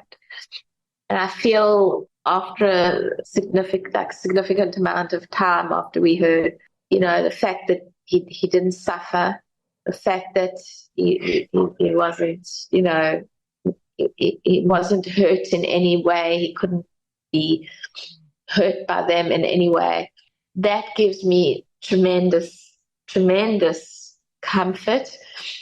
And I'm prepared to take the pain so that he doesn't have to. I don't know, how. I feel like it's just something we're going to have to learn to live with. So literally with me, it's hour by hour. I haven't worked since the 7th of October. I've had a lot of help around me, etc. So for me, the comfort is also the grave, and I didn't realize the enormity of it, us actually doing a funeral. But now going to the grave is so hard, but so comforting. And yeah, I don't know. I can see my family. I mean, they are amazing, each one of them. What's come out is, sadly, Daniel couldn't join this unbelievable team with us. I know he's amazingly proud of all of them, and they are exceptional people. My husband and the 3 kids are just exceptional, all of them. For me, it's very different. I've got to learn I've got to build my life again. I haven't had a life since the 7th of October, and I'm just privileged that I have people around me to help me through every day. I also just want to say something profound. I have a dancing group that I dance with every week. They are left-wing Chiloni ladies. And I have to tell you that they have been unbelievable. I've danced with them for many years. We have completely different, we don't have political discussions, but we joke about it. They are educated ladies, psychologists, psychiatrists, doctors, accountants, etc. They all embraced me at the classes and didn't ask me any stupid questions. They came to the Shiva almost every day, some of them. And the army, and they couldn't believe what a community does for each other. And in fact, the army, they said at the end of the Shiva, they said they've never seen so many people from so many different walks of life at a Shiva, from Chiloni to Hasidim. We have Beit Hilkiah next to us with Haredim in the area. The Haredim, there were Hasidim, there were secular people, there were Dati Lomi, there was people from overseas. We were privileged to have people who just flew in for the day. Chief Rabbi Mervis from England. They said they've never seen such a unified, like a shiver of unity like this, and that gives me a lot of comfort, because that's what Daniel did. He brought unity.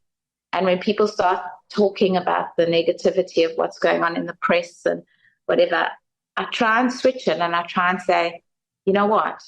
Let's think about the unity And I say to them, if we don't think about the unity and the togetherness of our community, because what you're seeing in the news is, I'm sorry to say, there's a special place in hell for journalists. I don't think you have to have that on the recording. Yeah, I don't care, actually. But I'm just saying that they want news, and when there's no news, they give bad news. But I say to people, if we don't concentrate on the unity, we're saying that Daniel's shiva was for nothing, because I really feel like that's Am Yisrael, and we have to embrace all of it. We've got to embrace all of it. And that shiva was such a kiddush Hashem for many different people, from Hasidic people to Dati Lomi people, seeing that there were Hasidic people who came to hug us, or, Haredim, who I have friends, etc., whose children came from different yeshivot. And, it was a shiva of unity. And I think that is really a theme that I would like people to take from it, because to embrace all of it, the moment you said that, I mean, that to me is that's Mashiach. Mashiach is the capacity to embrace all of it, to be able to see the divinity and the purpose and the mission that resides inside of each and every one of us. And through Daniel's example, his legacy, his character, somebody who was awakened and actualized through that mission, hopefully we will have that final revelation of realizing that each of us has that mission and that purposefulness that can be activated and needs to be activated in this very moment. I cannot thank you enough, really, for coming together as a family. I would just like to say one thing. My wife. I still have a rapid fire. So but please. I just want to say one thing, that because my wife said, she's got exceptional kids, exceptional husband. She's absolutely exceptional. She's exceptional. No, I want to say something. No, you can't say that. No, I just want to say, of the many exceptional things I could say, she's an exceptional mother. Pretty much every one of our kids were convinced that they are her favorite. We once had a Friday night discussion, and all of them were convinced who my favorite was without me saying a word, and I couldn't defend myself. They said, Dad, it's okay. We know your favorite. I said, what have I ever done? I said, Dad, don't worry about it. You've never done anything. We know who your favorite is. They wouldn't even let me talk. When it came to Mommy, pretty much all of them were convinced that they were her favorite. Daniel said, I know that I am Mommy's favorite, and I've got proof. Straight away, Shira said, no, Daniel, I know that I'm Mommy's favorite, and I've got proof. And basically, everybody was pretty much convinced that they were her favorite. They weren't so convinced by me, even though I don't feel I ever did anything to give favorite. We said, my dad said, no. And then we all said, Dad, it's okay. We've accepted it. We know. Don't worry about it. So I'm saying she, really, she's an exceptional mother. Yeah. Anything you can say now will pale in comparison to the images that I have been looking at since this interview began. Her connection to her family and her son is something that it is obvious for the eyes to see, and I don't even think it requires further elaboration, though I would humbly suggest that the one person in your story who didn't seem like she needed any proof, because she's probably right, is Adina. She is probably, I hate to be the bearer of bad news to everybody else, but she's probably the favorite. But and she knows it, which is why she didn't need to prove it. No comment, Adina. No comment. No comments. Allow me to. I just wanted to. I don't know if you want to put this into your podcast or not. Yes, please. You can see this. Yes, hold it up. Let me see what it says in Hebrew there. There's this beautiful imagery, and we will share. Keep holding it right there because I want to read it in Hebrew. It's a line from the Yerushalmi. It says, "Kach hi geulasan shel Yisrael b'tchila kima kol ma shehi holeches hi rabba v'holeches." This is a line from the Yerushalmi. It's an image with the Beis Hamikdash, with the third temple on top of Jerusalem, and it has a line from the Yerushalmi at the bottom. Which is so beautiful, which says, initially the redemption comes slowly but surely, and then at the end it comes like a torrent. It really unfolds. And on the back, of course, it says, Le'iloi Nishmas, Daniel Shimon Perez, Hashem yikkom damo, in the memory of Daniel Shimon, who we've been talking about this entire time. Ben, I'm going to try to read this. Sharon v'harav Doron Eliezer, v'kol hachayalim hakadoshim shenaflu al kadushas Hashem ha'am v'ha'aretz, and all those soldiers and all those who have fallen and been killed to sanctify the name of God, the nation, the Jewish people, and the land of Israel, ulahachzaras kol hachatufim hachayim v'chalalim ke'echad, and the return of all of the hostages, something that we continue to pray for, all together. May we see it soon in our days. Is there a place where somebody, is that sold? Is that something that somebody could buy?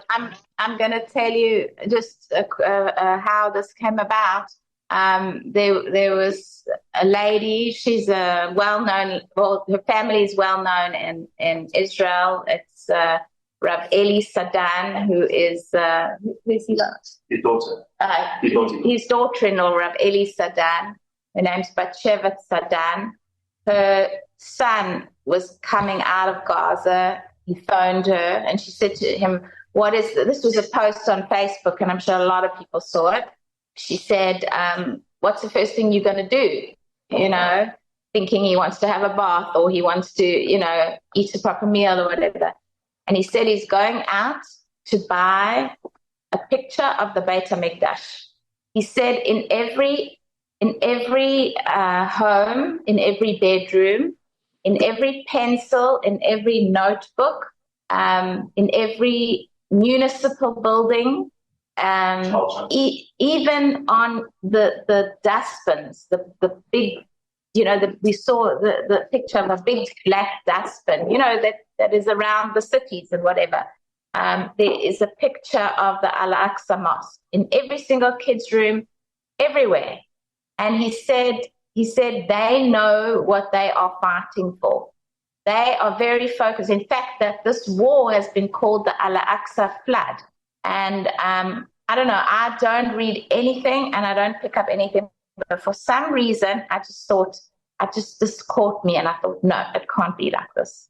I said, how can, if they have it everywhere in their houses and even on the dustbins, the trash, you know, how can that be? Like, so a good friend of mine, one of the girls who's around me all the time, we spoke about it and we looked at images and everything, and we started this project called Beit Bechol Beit.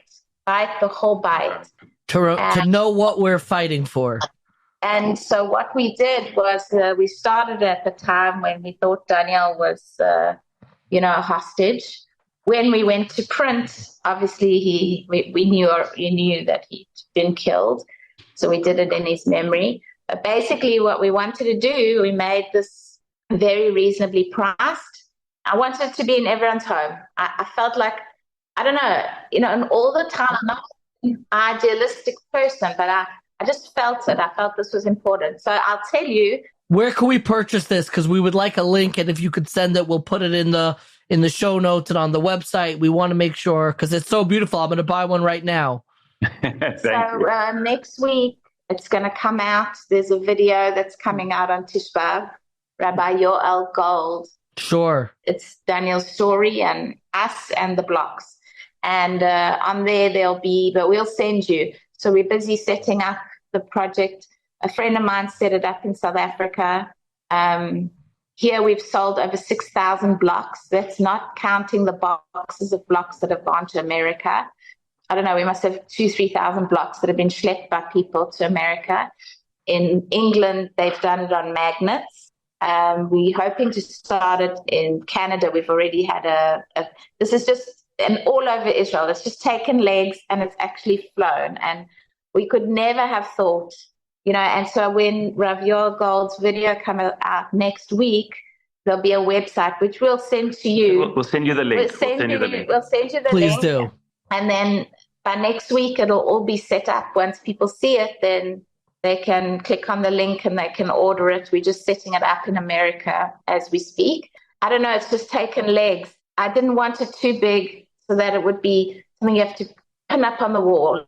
Most people have put it next to the candles. No, it's like a wood block. It's incredibly beautiful. It's a wood block. It's It's like tsanua, it's not in your face. It's very doable. You could put it on a shelf, and I certainly will. And it's very affordable. I don't know exactly how it's working out with America, but it's really affordable. A lot of people have, you can't believe. I would never have thought this would, and it appeals to everybody. It appeals to people in all walks of life and all different hashkafot. And so anyway, because we're in the middle of that now, and it actually dovetails quite beautifully into my last question that I would like to ask of each of you, and that is, can each of you share one, either a tefillah, a prayer, a line in a poem, some line, some word that has given you meaning in the context of Daniel's passing? Is there one word of tefillah? Is there one word? Is there even a song? Is there some words of meaning, tehillim, tefillah, even a poem, poetry, that stick out, that stays with you? I'll just say that, during the time of when after the 7th of October, it was very hard for me to daven. It was very hard for me to do anything. But what I tried to do every day was tehillim kuf kaf aleph. And that gave me that. Let me ask my husband. Just where's the translation of the Tehillim Kuf Kaf Aleph? Oh, it's on my phone. Oh, my phone took away. But you could just say the words in Hebrew. I could translate for you. That's fine. Yeah. No, it's more the other way that I say it in Hebrew, but I don't know the exact translation. It's Ezri me'im Hashem osei shamayim ba'aretz osei lamut raglecha al yanum shomrecha Hashem yishmorcha mikol ra yishmor et nafshecha Hashem yishmor tzeatcha uviecha me'ata v'ad olam. So it's interesting because when I read this during the 5.5 months, it meant one thing to me, that Daniel would be protected, and all the other hostages, etc. But now it's different. It means that, your soul will be preserved. Hashem will guard your coming and going from now and forever. It's much more, it's different now. It's not the guf, it's the neshama. And so this is what I managed to say. And I try and manage to say it every day. And this was one thing, it was very difficult for me to daven, and my husband kept saying, stop worrying about it, stop feeling guilty, there's enough people davening, you're just trying to get through the day. But this was something that did give me some measure of comfort. I can go next. For me, I think the thing that's given me the most comfort when it comes to, the Torah and things written, it's very short, but it's Al tira, don't be afraid. It's written quite a few times in the Torah, and it's something that has helped me throughout the entire time, tomorrow 10 months of when this is being recorded, and not being scared and saying, giving full control over to Hashem and saying, this situation specifically is truly a situation where we literally don't have any control. Whether it's in your day-to-day life where you have, you think you have a certain amount of control. When it comes to something like this, it is so blatantly obvious that we don't have control. And that can come with fear. And so the pasuk and the al tira, don't be scared, don't be afraid, is something that's really guided me. Adina? Yes, I can touch on that. I don't have this in Hebrew. It's basically like a paragraph written for soldiers. It's a prayer for soldiers. And I found it in Daniel's room a few months ago. And I saw it, and I felt like I needed to take it and just keep it with me. It's a prayer that goes, Almighty God, on high, Lord of the universe, look down from your sanctified abode and bless the valiant soldiers of our armed forces who risk their lives to protect the welfare of all your creation. You protect them on land, in the air and at sea, and destroy the adversaries. Guard them in peace, lead them toward peace, and return them speedily to their families alive and unharmed. Nation shall not lift up sword against nation, nor shall they learn war anymore. Amen. And that's something that I read once in a while. And there is actually a song.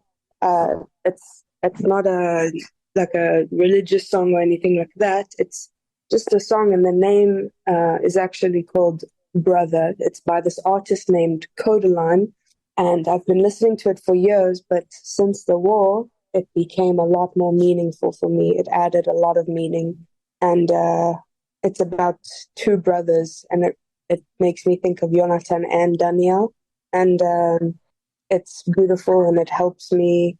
I put it on, and I can cry, and I can just listen to the lyrics, and it really just touches my heart. I cannot thank you enough for that. Finally, Tati, Doron, Perez. I think for me as a rabbi, I was always very struck at a Brit Milah. Thank God, there's many Britot, that as we hold the child, we say Va'omar lach b'damai chayeh, and everyone says together Va'omar lach b'damai chayeh. Chizkel's words of the young baby or young maiden, covered in blood. And famously, Yechezkel says, "Va'omar lach b'damai chayeh," I will say to you, through your blood you shall live, through your blood you shall live. The reason why this has accompanied me is because, all we really, unfortunately, have of Daniel is his blood. Blood in his tank, blood outside his tank, blood in his uniform. That's what we buried. And therefore, blood is what we have. That's what we have. We hope to have his body as well. But we know that blood, says Yechezkel, even though you're covered in blood, and even though a baby is born in blood, and even though there's so much blood in the birth of the Jewish people, the birth of the individual child, and the birth of the Jewish people in Mitzrayim, which Chazal say Dama Brit and Dama Milah, the two bloods, the bloods of the birth of the Jewish nation and the bloods of the birth of the Jewish people. In your blood you shall live, in your blood you shall live. His name, his legacy, his heroism lives on. He lives on in our hearts. And all Hashem has given us now is blood. And we're thankful that we've had something to bury, and we hope and pray that we'll have the rest of him to bury very soon. But I cannot thank you all. You've been incredibly generous with your time. And Kima, slowly but surely, I hope that through Daniel's legacy, through the strength of your family and the courage and the strength that you in turn have given to Amcha Yisrael, to the entirety of the Jewish people, that Kima, those little steps, those little footsteps closer and closer to that ultimate revelation, that ultimate redemption, we should get even closer, that we should see a redemption that is nira v'nigla, that is obvious and apparent before our eyes very, very soon. Thank you all so much. Amen. Thank you so much for bringing us on and inviting us. Thank you. My pleasure. It was beyond a moving experience to talk with the Perez family.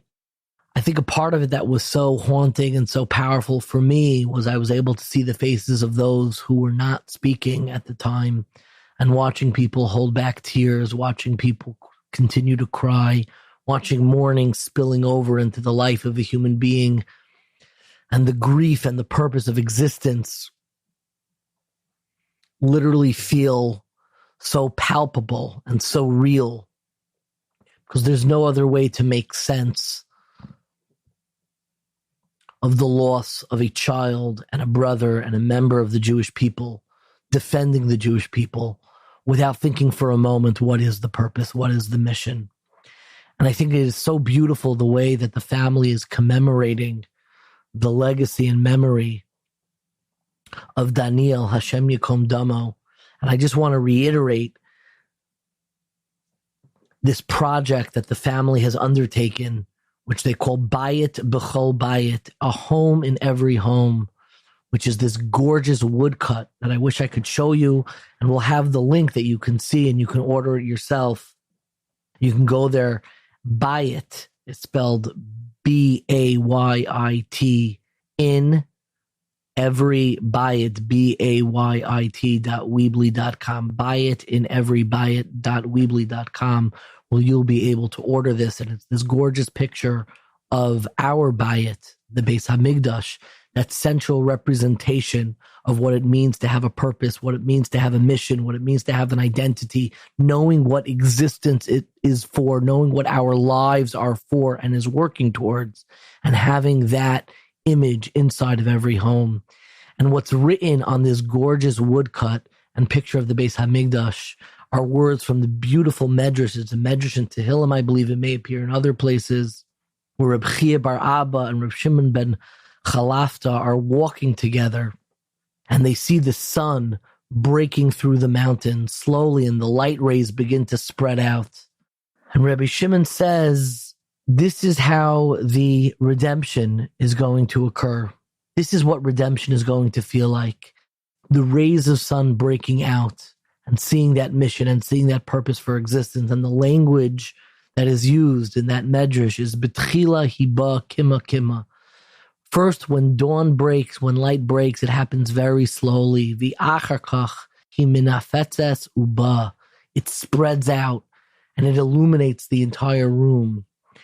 And this idea of redemption happening kima kima, very slowly, to me, means that something that is intrinsic to redemption is time itself, is the slow process and the unfolding of time and history. And I mean that both in the collective and the individual sense of understanding our very sense of self and identity and who we are and what our lives are for and what the mission and what existence is all about. Life very often can feel very cruel, can feel very purposeless, destinationless, intentionless, purposeless. And we're looking around and trying to figure out, where is the land of Israel? Where is the destination? Where is the Beis Hamikdash? Where does this all end? And the reason why redemption happens so slowly is because self-understanding and the way that we piece together the very narrative of our lives happens very slowly. That we unfold and our very sense of self unfolds very slowly.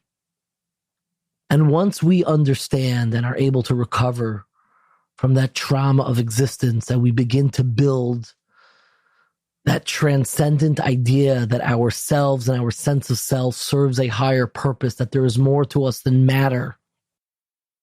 But what matters is actually what makes life and humanity and the Jewish people and family distinct and real. That can only happen in the rubric of time, of slow development, of looking, whether it is the history of the Jewish people or the unfolding narrative of our lives. That slow emergence of self and purpose, when we begin to see with clarity and with eyes wide open, what is this all for? What are we working towards? What is the purpose and what is the mission? And if there is one thing I learned from the Perez family, and there's one thing that I learned from the life and legacy of Daniel, Hashem yikkom damo, is that kima kima, slowly, slowly, the ultimate destination is the embrace of mission. The ultimate destination is treating life with the sanctity that there is a purpose, is treating existence with the sanctity as if there is a mission, and treating others as if they also have a mission and have a purpose. That each of us collectively have the capacity, like Reb Tzadok says, B'chol dar v'dar nolad b'tisha b'av b'chinas Mashiach. Conceptually, the notion of redemption is born every year on Tisha B'av, every year in exile. Because slowly but surely, every year that we focus on loss, we are awakened to the notion of a destination and the notion of a purpose. Because this can't be it. And there must be something more elevated that we are working towards in our individual lives, collectively as a people, and ultimately for the entire world. This has been an extraordinarily challenging year. I'm having a hard time even speaking and giving language to what this experience has been since October 7th. This awakening of the world where it feels like the most cosmic questions have been reduced to headlines and politics and protests.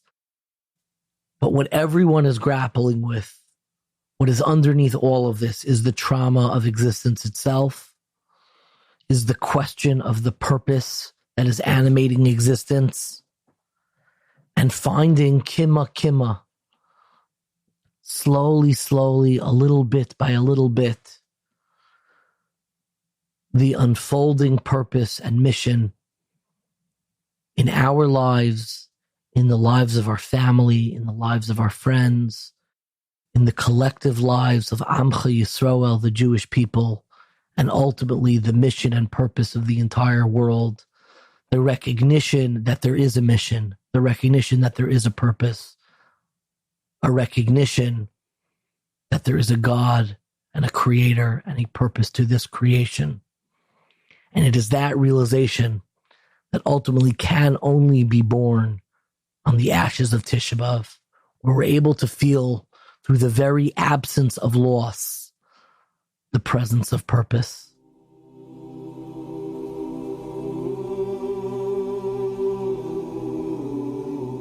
So thank you so much for listening to this episode, our annual episode of Lost. This episode, like so many of our episodes, was edited by Rob, who's standing in for Dina. If you enjoyed this episode or any of our episodes, please subscribe, rate, review, tell your friends about it. You can also donate, of course, at 1840.org/donate. This really helps us reach new listeners and continue putting out great content. And if you'll allow me to be honest and vulnerable for one moment in the outro, if you're still listening, it's more than putting out great content. We are trying to do more than that. It's not about content. It's not about good podcasts. It's not about getting good listens. I'm going to say it bluntly. I'm going to say it in a real way. We are trying to bring Mashiach. We are trying to help people find the purpose and the mission in their lives in this modern world and recover and heal from the trauma of secularization and be able to have the confidence and clarity of existence that your life does indeed serve a purpose. So if you'd like to learn more about this topic or any of the other great ones we've covered in the past, be sure, join us. You can visit our website at 1840.org. That's the number 18 followed by the word 40, F-O-R-T-Y, 1840.org, where you can also, of course, find videos, articles, recommended readings, and weekly emails. Thank you all for listening, and stay curious, my friends.